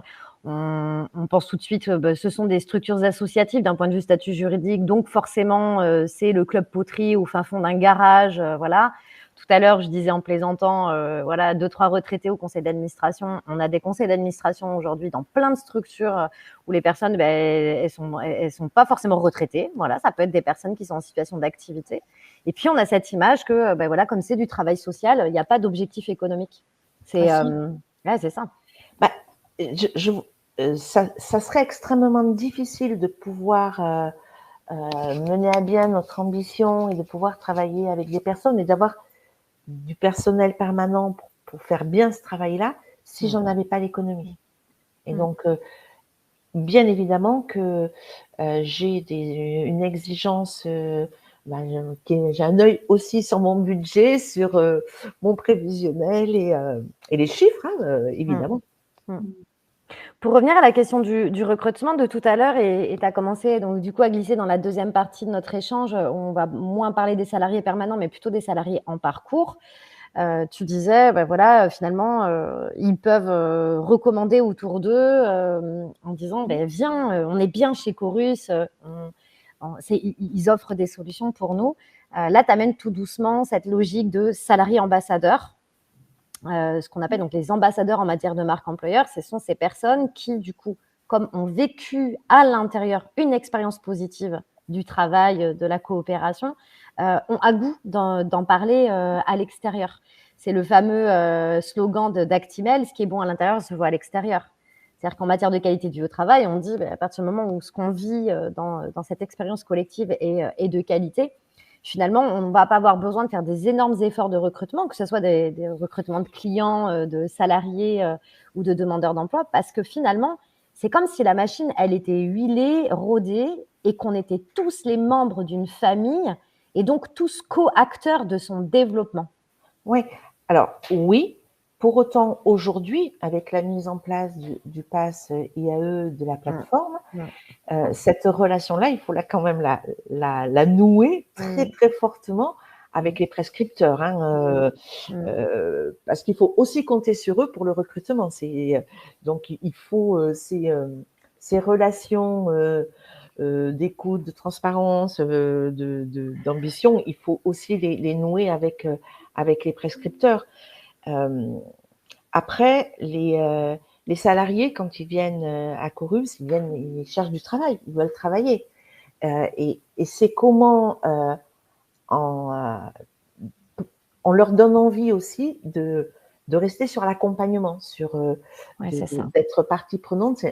Qu'est-ce qu'on fait pour leur donner envie et finalement qu'ils trouvent aussi important d'être accompagnés que de travailler pendant leur parcours au sein de la structure, qui est peut-être quelques mois, peu importe. C'est aussi, en tout cas, c'est ce qu'on a toujours fait à Corus. J'ai 10 heures, je vais les donner à un salarié et je ne donnerai pas 1 heure à 10 salariés. C'est aussi on développe, on a un nombre de salariés qui n'augmente pas au même rythme que l'augmentation des heures de travail, puisqu'on essaie s'ils le souhaitent, bien entendu, de pouvoir compléter leur temps de travail. On essaie de faire en sorte, alors on n'y arrive pas tout le temps, mais que le temps de travail, notamment partiel, ne soit pas que subi, mais aussi choisi. Alors ça reste un jonglage entre les différents salariés, mais c'est ce qui va leur permettre aussi d'avoir un revenu plus correct, mais de dire, bah oui, j'ai demandé à travailler plus, c'est entendu, j'ai demandé à être reçu par un conseiller ou par la direction, c'est entendu. Il y a des temps aussi collectifs avec les salariés. Voilà, après, on n'a pas vocation à les fidéliser. Par contre, de faire en sorte que le temps de leur parcours soit le plus qualitatif possible et que le plus bénéfique possible. Voilà. Ouais. Et j'adore ce que tu dis et je vois l'autre côté de la pièce, l'autre face de la pièce. J'ai souvenir d'une structure qui me disait c'est dingue parce qu'on n'a quasiment pas de rupture dans l'accompagnement. Les salariés en parcours, en fait, sont tellement bien chez nous. On est un vrai cocon, on les accueille, on se tutoie même une fois de temps en temps, on organise des temps avec eux, même ils font des visites d'entreprise. Il y a une vie, en fait, ils ont créé une vie, une dynamique dans ce collectif des salariés en parcours. Et en fait, là où le truc se retourne contre eux, c'est que les salariés en parcours disent, par contre, là, quand tu m'envoies en mission dans la blanchisserie, truc machin, là, ou quand, en fait, la vraie vie, c'est pas comme chez vous. Ouais. Et alors, j'aimerais bien, du coup, Sylvia, qu'on arrive à parler de ce sujet profond qui est un emploi, une sortie positive. OK, c'est un objectif d'une SIAE. Des emplois durables, CDIsés, oui, mais des emplois de qualité. Ouais. Alors, bien entendu, on pourra toujours trouver autant d'emplois qu'il y a d'employeurs. Et tous, et tu le disais, ne sont pas sensibilisés ou sensibles à la notion de qualité de vie au travail, de bienveillance, de respect.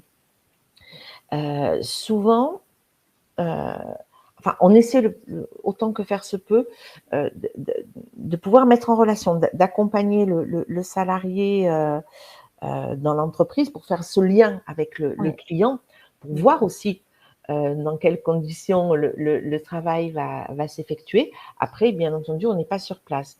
Sur les sorties, on se laisse toujours une marge de manœuvre, au moins à la période d'essai. Ce qui est important, c'est que le salarié arrive, une fois qu'il est sorti de la structure, que ce qu'il osait dire à Chorus, en termes de satisfaction ou d'insatisfaction, il se sent en capacité et en droit de le dire aussi chez son futur employeur. D'appréhender cette notion d'équipe aussi, puisqu'il va travailler avec d'autres. Et c'est comment on se situe, même soi-même, au sein d'une équipe. Donc, ça fait partie de l'accompagnement, de dire, apprendre à être salarié ailleurs que dans une SIAE. Et c'est pas simple parce que là, pour le coup, on n'est plus tout seul, employeur. Ouais. On va trouver une tierce personne. Vraiment, la qualité de l'emploi à l'extérieur va être sur le temps de travail choisi ou subi, sur la reconnaissance, le respect dont va pouvoir bénéficier le salarié qui sort de chez nous dans l'entreprise dans laquelle il aura contractualisé, et d'arriver à nouer du collectif aussi au sein de cette nouvelle entité, parce que c'est pas simple. Il y a de l'écoute et de la bienveillance d'un côté, puis il peut ne pas y en avoir aussi. Ouais. Et d'inclusion, hein, du coup, dans ces nouveaux collectifs. Et d'inclusion. Oui. Alors, certaines entreprises, notamment dans le bâtiment, voire en collectivité, commencent à prendre du temps d'accueil des nouveaux salariés, qu'ils viennent de Chorus ou d'ailleurs, mais commencent à se rendre compte qu'il faut un peu de temps quand même d'adaptation pour voir le rythme, le contenu, les équipes. Et donc, alors, c'est souvent très court, hein, parce qu'il y a la notion de productivité qui rentre en ligne de compte, mais certaines, alors je dirais pas toutes, mais commencent à prendre ce temps-là. Quand un client va embaucher un salarié, là, c'est un peu différent, parce que le salarié fait déjà partie un peu de l'équipe, même s'il n'était pas directement embauché par le client. Donc, ça se passe un peu différemment. Après, faut pas rêver non plus. Il y aura des sorties réussies, entre guillemets, et puis parfois où ça ne matchera pas. Et d'ailleurs, je pense qu'on devrait pouvoir continuer l'accompagnement dans l'emploi une fois le salarié dans l'entreprise, pour justement éviter ces points d'achoppement. Quel pouvoir ont les SIAE, selon toi, sur les employeurs pour influer sur l'expérience du travail qui est proposée? Tu vois, une forme de responsabilité sociétale de les SIAE avec leurs partenaires directs qui sont les lieux d'accueil des sorties positives. Il y a peut-être le fait de valoriser la montée en compétence du salarié. Alors quand je dis la montée en compétence, aussi bien en compétences techniques qu'en compétences de savoir-être, et puis dire à l'employeur, mais attendez, vous êtes un acteur de ce territoire-là, de Casseville, oui, vous avez besoin de travailleurs, il y a un travailleur là qui a la capacité d'eux, donc vous allez permettre à une personne qui a peut-être rencontré des difficultés dans son parcours, mais qui aujourd'hui est totalement en capacité d'occuper ce poste-là, de travailler. Vous vous rendez compte que on parle d'attractivité du territoire, il faut bien faire venir des personnes, et ça peut être aussi des personnes de l'intérieur, pas simplement de l'extérieur. Il faut aussi compter avec le côté endogène du territoire. Et puis,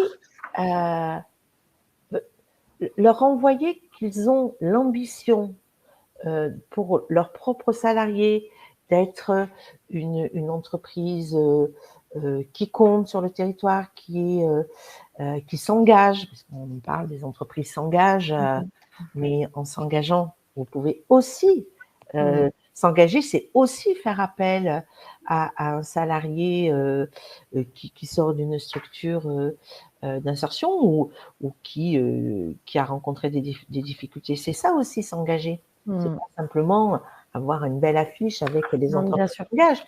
C'est aussi qu'on travaille ensemble. Parce qu'on peut aussi travailler ensemble en amont, en disant bah, vous avez besoin de quel type de compétences, quel type de poste, comment les choses, enfin un peu le principe de Vitaer, mais on peut être pourvoir, être une réponse aux entreprises dans leurs besoins de main-d'œuvre.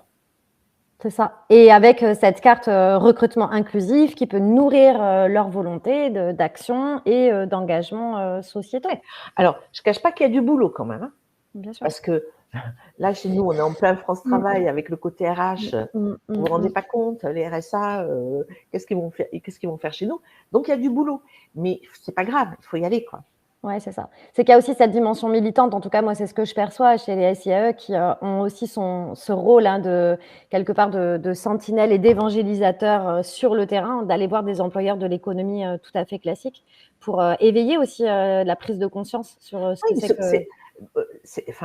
d'engagement, de militantisme. Mais c'est ça. C'est-à-dire que, il faut y aller, quoi. Ouais, il faut y aller.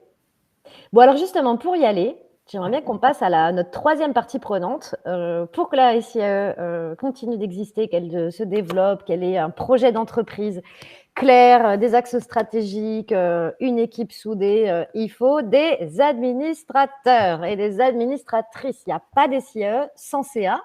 Voilà. Aujourd'hui, sur la question des CA, du coup, Sylvia, c'est quoi les enjeux que tu vois en matière de qualité de vie au travail? On va appeler ça la qualité de vie du mandat, QVM. Ouais. Qu'est-ce qu'ils vivent nos administrateurs? Souvent, alors, en tout cas, ce qui m'a été dit chez moi, parce que moi, c'est un vrai enjeu. Hein, je suis en phase de grand recrutement d'administrateurs et on s'appuie, j'ai un bureau ce soir, on s'appuie vraiment sur tout le travail qui a été fait pendant toute notre année sur la démarche QVT. Ils me disent, mais chez vous, chez toi, Sylvia, à Corus, bon, on est administrateur, mais on fait rien. On administre, on n'a pas de lien avec les salariés en parcours. On peut pas faire valoir, je dirais, notre côté des gentils. Voilà, on voudrait aussi rencontrer les gens qui composent Corus. On rencontre les salariés, les salariés permanents, et en même temps, on a besoin, en tout cas moi j'ai besoin dans ma structure d'administrateurs politiques qui vont porter haut et fort ce qu'on fait avec l'ambition qu'il y a derrière, voire au-delà de Corus, pour l'ensemble de l'IAE et des salariés en parcours. Et c'est cet équilibre-là qu'il faut que j'arrive à trouver, sans perdre de vue que ce qui est important, c'est on a un projet, on a des valeurs, c'est comment on les porte, comment est-ce que je me sens proche, est-ce que je partage ça, et comment je le fais vivre à l'extérieur de ma place. Les enjeux de recrutement dont tu parles, bon, ils sont globalement, malheureusement, beaucoup trop récurrents dans les structures de l'insertion, avec des CA qui parfois sont réduits à un bureau qui est lui-même réduit à 2 ou 3 personnes, parfois des présidents qui sont, ou des présidentes qui font tout ce qu'elles peuvent ou tout ce qu'ils peuvent pour suppléer toutes ces carences.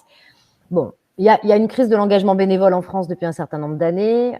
Voilà, même pour le club pétanque, c'est compliqué. Donc, quand on est bénévole dans une SIAE, forcément, c'est un mandat qui est un mandat, moi j'aime me dire que c'est un mandat ouvré.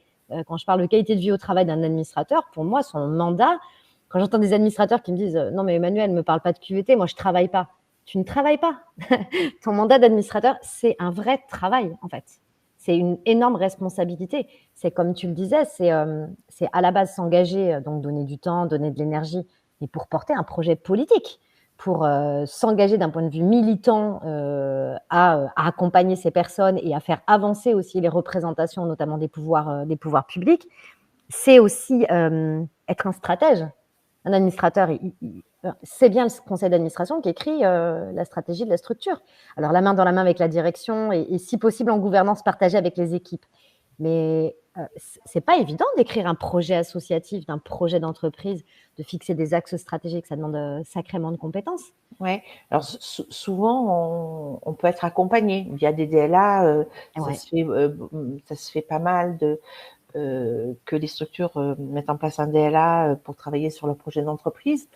Après, juste pour revenir sur les administrateurs, en tout cas, et là je parle en mon nom, peut-être aussi il faut que j'apprenne à leur céder de la place, à davantage partager aussi, au-delà de l'aspect gestion pure, les heures, les chiffres, mais aussi de leur faire partager ce qu'on vit au quotidien, ce que les salariés en parcours vivent, voilà, de davantage partager. En tout cas, je l'analyse comme ça.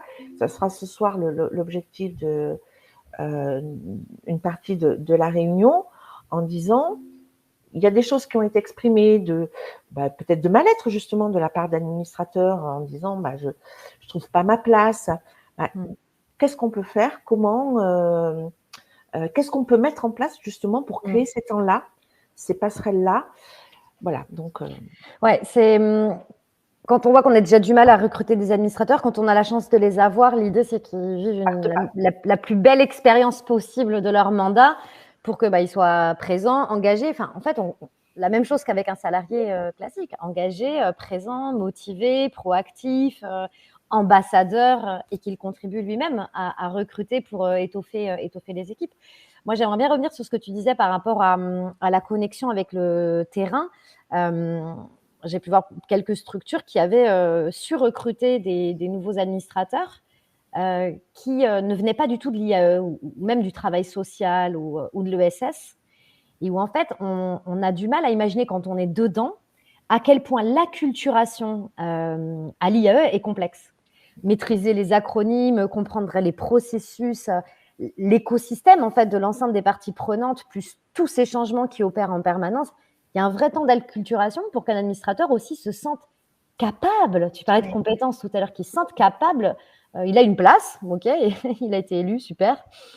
Bon, mais pour qu'il puisse vraiment œuvrer et jouer son rôle dans son mandat, il y a besoin d'une sacrée belle couche, un super onboarding sur ce qu'est l'IAE. Oui, oui. Et puis, là aussi, on parlait de temps tout à l'heure, il faut que la direction, pour le coup qui est en ligne directe, prenne le temps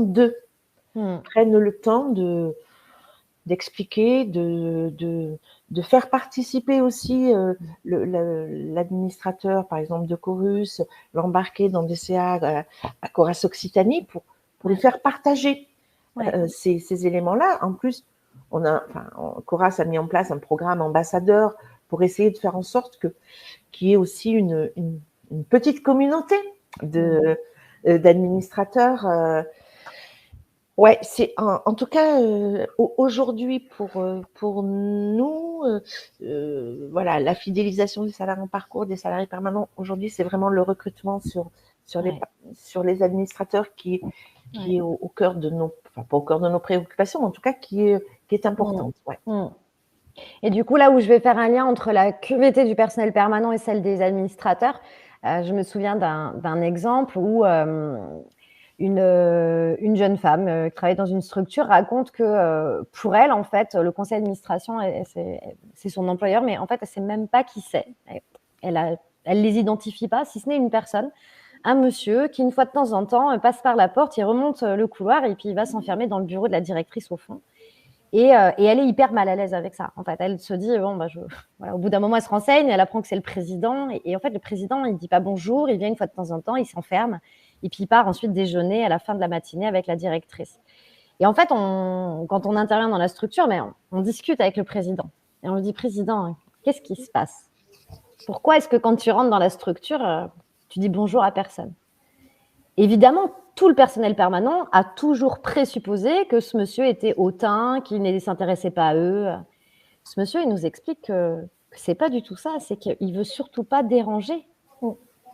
Que de toute façon, il est que le petit président, que la valeur, c'est elles et eux qui la créent, qu'il essaye de venir le moins souvent possible pour pas interférer dans ce qui se passe, que justement, il prend un peu de temps de la directrice, déjà, il essaie d'en prendre le moins possible. Et en fait, on se rend compte quand on libère la parole et qu'on écoute ce qui se passe vraiment dans les structures, que parfois, quand il y a des comportements qui peuvent paraître non humains, c'est juste parce que les gens se sont imaginés des choses et qu'ils n'ont pas partagé vraiment ce qu'ils pouvaient attendre les uns des autres, ce qu'ils pouvaient attendre de vivre ensemble, en fait. Ouais, mais c'est justement, tu vois, ce que tu viens de dire, puisque moi, je l'ai vécu de manière différente, justement parce qu'on a pris le temps de pouvoir échanger avec un intervenant externe ou un administrateur nous dit et m'a dit, mais j'ose pas venir, j'ai peur de déranger, j'ose pas venir. Et c'est bien parce qu'on a pris ce temps-là qu'on va, j'espère, pouvoir faire en sorte que dans 6 mois, ils ne disent plus ça, tu vois. Et c'est un gros travail, là. Et puis, comment faire son boulot d'administrateur quand on ne sait pas vraiment ce que font les gens, parce qu'on ne parle pas avec eux, parce qu'on n'est pas… Ouais, parfois, les administrateurs, c'est pas qu'ils soient déconnectés du terrain parce qu'ils veulent l'être, c'est simplement parce qu'il n'y a pas eu ce pont qui s'est fait. J'avais envie de parler aussi alors, j'allais dire fiches de poste, fiches de mission. On voit des conseils d'administration qui n'arrivent pas enfin, des structures qui n'arrivent pas à recruter parce qu'en fait, être un administrateur, ça veut tout et rien dire. Alors, on sait que c'est un poste élu dans un organe qui s'appelle le CA, voilà, mais concrètement, ça veut dire quoi être un administrateur? Quel est mon rôle? Quelle est ma mission? Quel est le temps que ça demande? Qu'est-ce que je dois porter? Qu'est-ce qui est attendu de moi? Aujourd'hui, au sein de ma structure, on n'a pas fait de fiche de fonction où le rôle d'un administrateur n'est pas formalisé du tout. Il est simplement exprimé oralement. Moi, ce que enfin, dans un monde, pas dans un monde idéal, mais il y a le côté très politique de l'administration. Enfin, moi, j'y suis très attachée, ce côté politique où il va, le CA, quand je dis il, le CA va avoir une forte mission de plaidoyer à l'extérieur. Auprès de différentes instances, pas forcément que des élus, mais en tout cas avoir un plaidoyer que les enjeux ne soient pas uniquement portés par la direction, mais qu'il y ait bien ce portage, voire cette rédaction commune de la stratégie, parce que souvent, faut pas se leurrer, la stratégie, elle est écrite par la direction, de fait. Sinon, et puis enfin, voilà, qu'il y ait ce temps d'échange, pas simplement sur les chiffres, mais sur les projets, et que le CA puisse être force de proposition aussi, en lien avec les équipes. Oui. Qu'il ne soit pas simplement le signataire de ce que la direction lui sert tout cru, tout près. Ouais. Oui, Julie, pardon. Dans le chat, pensez-vous qu'il y a un seuil critique en termes de taille structure pour maintenir une bonne qualité de vie au travail dans l'IAE? Je sais pas si c'est une question de nombre ou de taille. Ça va dépendre de l'organisation finalement. Ça va dépendre de l'organisation initiale, des passerelles qu'il y a entre les différents pôles, hein, si une structure est composée en pôles, et des moments où, quelle que soit la taille de la structure, mais tous, on va pouvoir se regrouper. Alors, peut-être ça sera un seul groupe, ça sera des petits groupes, mais comment les choses, elles s'agglomèrent les unes aux autres, sincèrement, je sais pas. Peut-être Emmanuel, moi, je crois pas que ce soit qu'il y ait une notion de taille. Effectivement, une petite structure comme les nôtres, où on est 8, ben on se connaît davantage. Peut-être que si on était 100, je sais pas. Aujourd'hui, enfin, par rapport à l'expérience qu'on en a, et ça permettrait d'ailleurs de transition toute trouvée pour la dernière partie de notre webinaire. Les structures aujourd'hui de l'IAE en France qui ont engagé une véritable démarche qualité de vie au travail, elles se comptent sur les doigts de la main, donc Chorus en fait partie. Il est évident qu'engager une démarche d'amélioration continue, ça demande des ressources. Et donc, du coup, il faut qu'il y ait un minimum de personnes dans la structure qui ait la capacité de détacher du temps pour considérer que l'objet de comment vont les humains au travail et comment est-ce qu'on peut améliorer leur capacité à faire le bon travail, bon voilà, il faut un minimum de ressources. Mais on a vu, on avait une structure avec 4 personnes dans l'équipe permanente et 3 administrateurs et ça a pu être enclenché. Après, pour que la démarche qualité de vie au travail, c'est une démarche qualité, quelle qu'elle soit. On l'impulse, on la réfléchit, on l'impulse, on la met en œuvre. Et puis après, c'est des choses qui vivent dans le temps. C'est à l'origine un comité QVT qui se crée, une cellule, ça peut être le CSE qui porte le projet quand on a la chance d'avoir un CSE. Mais en fait, c'est ce que disait Sylvia tout à l'heure, c'est l'affaire de tous. En fait, une bonne démarche qualité de vie au travail, c'est avant tout une philosophie de prise de soin de soi et de l'autre qui devient génétique. Hein. Sylvia, tu peux peut-être témoigner du coup de ta propre démarche. Donc, nous, on est en démarche qualité depuis 2005. Aujourd'hui, on ne parle quasiment pas de qualité. Enfin, alors, on a des temps qualité parce qu'on doit les identifier comme ça, mais tout ce qu'on a fait dans le cadre de l'amélioration continue, aujourd'hui, ça fait partie, on vit avec ça. Les dysfonctionnements, les évaluations, la remise les revues de processus que l'on peut faire, on vit avec ça. Et là, on a enclenché la démarche qualité de vie au travail. Alors, il y avait déjà sur la démarche, sur ISO, sur RSE, il y a déjà des gros points qui sont liés à la qualité de vie au travail, hein, sur l'aspect dialogue social, sur la prévention, la santé, des sécurité. de prévention, etc. Donc, on avait déjà des choses sur lesquelles on était engagé. Là, c'est pareil avec notre comité QVT qui a travaillé toute cette année, les enjeux qu'on a définis, le travail qui reste à faire avec l'équipe et le CA. J'ose espérer que ça va transfuser sur toutes nos activités. Alors, j'aurais pas deux démarches, hein, simplement notre Chorus dans sa démarche d'amélioration continue, y compris RSE, ISO et QVT, ça ne fera qu'un. Voilà. Raconte-nous un peu alors cette démarche QVT, comment elle s'est. Comment ça s'est passé? Donc, Coras a mis en place cette formation action de plusieurs mois avec le cabinet Vinjo, où étaient présentes dans cette formation action 4 structures, et chaque structure est venue avec 4 personnes ayant des fonctions différentes. La direction, un membre du CA, une fonction accompagnant et une fonction support. Donc, il y a eu tout un travail sur pourquoi s'engager dans cette démarche, sur les enjeux, qu'est-ce qu'on y attendait derrière. Il y a eu 4 structures, 4 enjeux différents. Et ça demandait quand même beaucoup de travail, puisqu'après, il fallait le porter auprès du reste de l'équipe, des administrateurs, commencer à travailler sur un plan d'action, voir avec les salariés en parcours, recueillir un peu de la matière pour nous permettre de mettre en place cette démarche. Cette formation s'est terminée avec un gros temps chez nous en juillet sur une pièce de théâtre autour de la qualité de vie au travail, où ont été conviés salariés, partenaires, élus. Il y avait 130 personnes, je crois, dans la salle, avec un échange.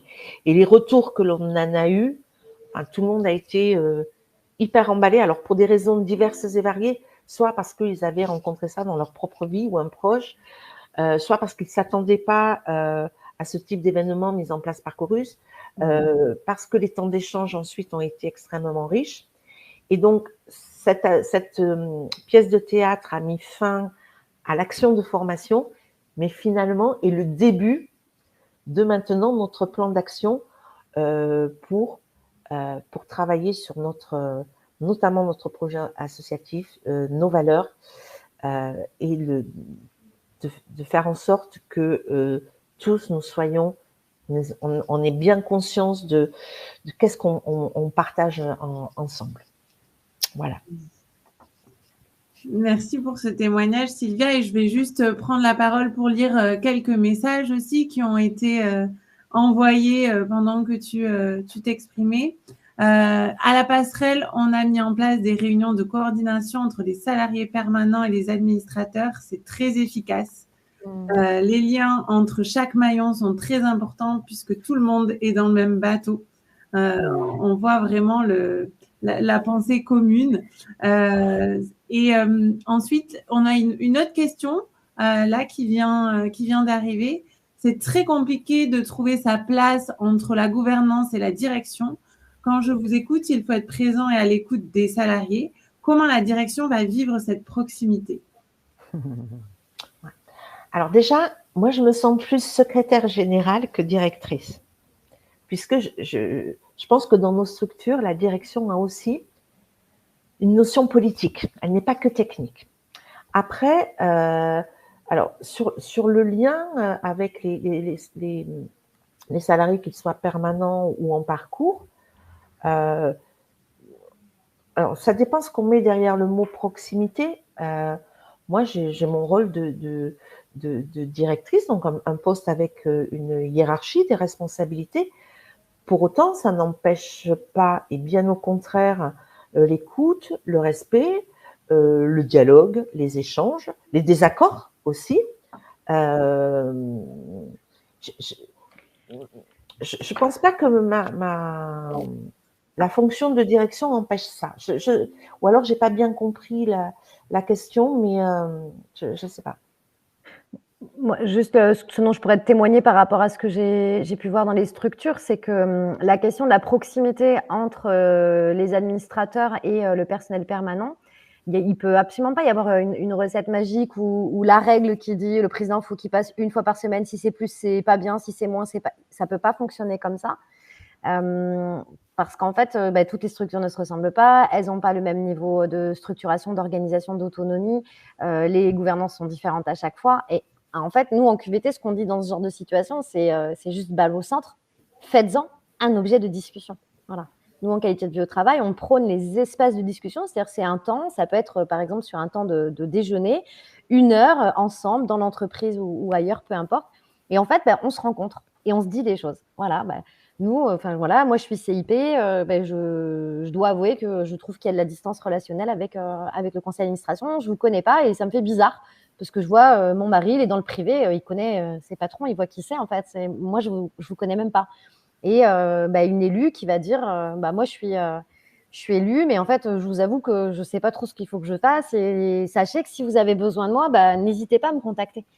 Et en fait, quand on crée cet espace pour que chacun puisse dire ce qu'il a envie de faire et ce qui peut le frustrer, de là peuvent naître des histoires merveilleuses. Ça, je peux en témoigner pour l'avoir vécu régulièrement sur le terrain. Je vais vous proposer d'être un peu sur la fin, là, parce que ça y est, on est à quasiment nos 2 heures, Sylvia. Est-ce que tu as envie de dire une dernière petite chose, un message que tu aurais voulu faire passer et que tu n'aurais pas eu l'occasion d'exprimer? Alors, je pense que j'ai déjà eu l'occasion d'exprimer. Je pense qu'il faut croire en ce qu'on fait. Enfin, vraiment, il faut avoir envie et croire que c'est possible. Et accepter de perdre du temps, si c'est le mot perdre, de perdre du temps pour en gagner, de vraiment prendre ce temps-là, de se poser, de dire stop, on coupe les téléphones, on ferme la porte, on n'accueille plus personne. C'est pas du temps de perdu, parce que c'est extrêmement riche ce qui va en ressortir, surtout si on en fait après quelque chose et qu'on imagine un plan d'action derrière. De pas hésiter aussi d'aller voir ailleurs comment les choses se passent, d'échanger avec des pairs, avec des collègues, voir au sein de vos fédérations aussi respectives, voir qu'est-ce qui se passe. Alors, je connais Coras, donc il peut s'y passer des choses hyper intéressantes. mais toujours se dire que bon sang, ça peut changer, c'est possible. Merci pour ce message d'espoir, c'est chouette, Sylvia. Tu disais à l'instant, voilà, prendre le temps parce que finalement, se poser, prendre de la hauteur, observer, se poser la question de comment on va, qu'est-ce qui fonctionne pas dans notre structure. Comment est-ce que chacun peut être acteur, en fait, à la fois de préserver ce qui va bien et d'améliorer ce qui va pas. Tu me sers une merveilleuse perche pour parler. Ça va être ma petite minute un peu promo. Et ça, c'est quelque chose qui nous avait été dit. Commençons par dire ce qui va bien. Ouais, c'est ça. Vraiment, commençons par dire ce qui fonctionne. Et déjà, ça, il faut le préserver. Ouais, c'est ça. Et après, on verra les pistes d'amélioration, mais préservons ce qui fonctionne. Ouais. En qualité de vie au travail, on s'appuie sur la prévention des risques professionnels, hein, donc tout ce qui est prévention santé-travail, où on va porter notre attention, tout ce qui ne va pas dans notre vie et dans notre santé au travail pour l'améliorer. En qualité de vie au travail, on va aller regarder cette notion d'équilibre, où on va mettre autant d'attention sur ce qui va bien et qui mérite d'être préservé, d'être conforté, que sur les pistes d'amélioration. Et donc voilà, je m'accorde ma petite minute promo pour vous parler de cette web application. Ça prend la forme d'une web application, un travail de recherche et de développement extraordinaire qui a été réalisé par notre cabinet depuis 3 ans. Vous connaissez, j'imagine, toutes et tous la pyramide de Maslow et donc là, en tout cas, la présentation graphique des travaux de Maslow. Chez Wonjo, on a réinventé cette pyramide et on a modélisé les 30 besoins fondamentaux de l'individu au travail sous la forme de 5 grandes familles.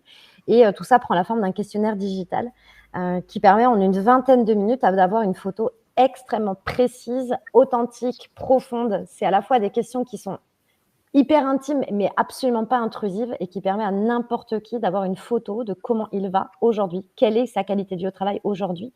Donc avec un indice, avec des graphiques. Et grâce à ce support visuel, en quelques instants, il sait exactement ce qui va bien pour lui dans sa vie au travail aujourd'hui et dont il faut prendre soin et ce qui mériterait d'être amélioré.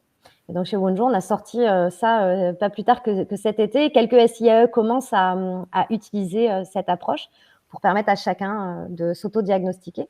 Puis ensuite, on fait remonter les résultats à l'échelle collective et on obtient une photo. Donc, on fait un audit QVT extrêmement rapide de la structure. Et à l'occasion de cette semaine événementielle, on a un petit cadeau à vous offrir. Non, ce n'est pas un petit cadeau, un joli cadeau. Gros cadeau. Un gros cadeau, voilà. Un entretien pour s'auto-diagnostiquer, ça dure à peu près 1 heure. C'est réalisé forcément avec un être humain, voilà, coach, psychologue de notre équipe. Et si vous avez plaisir à découvrir cette nouvelle façon de regarder votre QVT et si vous avez envie de vous offrir un cadeau avec vous-même, n'hésitez pas à cliquer sur le lien que Julie vous met dans le chat et on vous offre 1 heure d'entretien et de rencontre avec vous-même avec l'une de nos consultantes. Voilà. On a chez Wonjo, et vous le recevrez à l'issue de ce webinaire, un certain nombre d'actions qu'on organise. En sous-traitance, on anime quelques formations pour les fédérations nationales et notamment pour Coras et son service formation. Et puis, en tant qu'organisme de formation certifié Calliope, on propose aussi des actions à destination immédiate des SIAE. Donc, si vous souhaitez mettre en place une démarche QVT ou nous voir intervenir pour animer des ateliers, on connaît un petit peu votre univers et en tout cas, on adore avec l'équipe intervenir dans les SIAE. C'est quand même l'un des rares secteurs dans lesquels on a le droit d'être complètement nous-mêmes et ça fait un bien fou.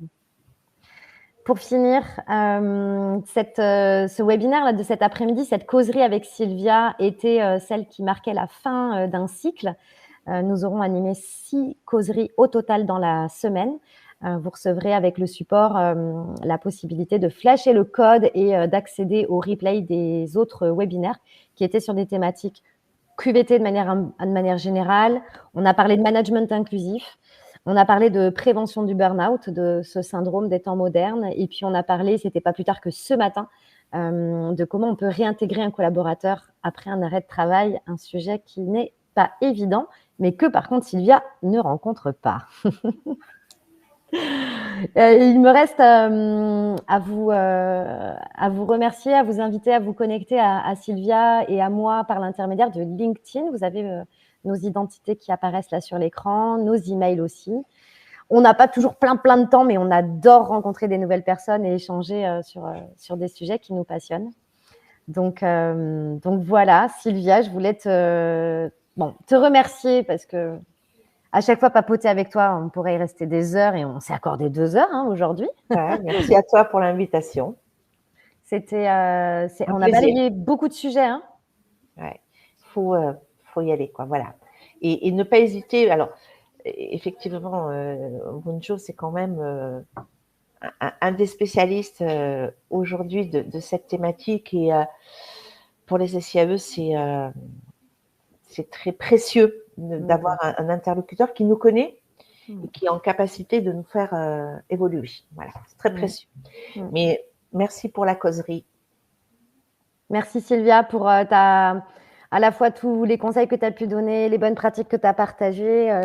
Tu nous as ouvert les portes de Chorus. On a eu l'impression d'être chez toi hein, quand même pendant l'espace de ces 120 minutes. Merci à la délégation nationale Coras aussi hein, de nous offrir du temps de sa référente politique qualité. Julie, merci pour la modération. Avec plaisir, merci à vous. Merci Julie. Et les échanges dans le chat. Ravie d'avoir pu partager ce temps avec vous et merci à toutes celles et ceux qui étaient présents aujourd'hui. Au revoir. À bientôt. À bientôt.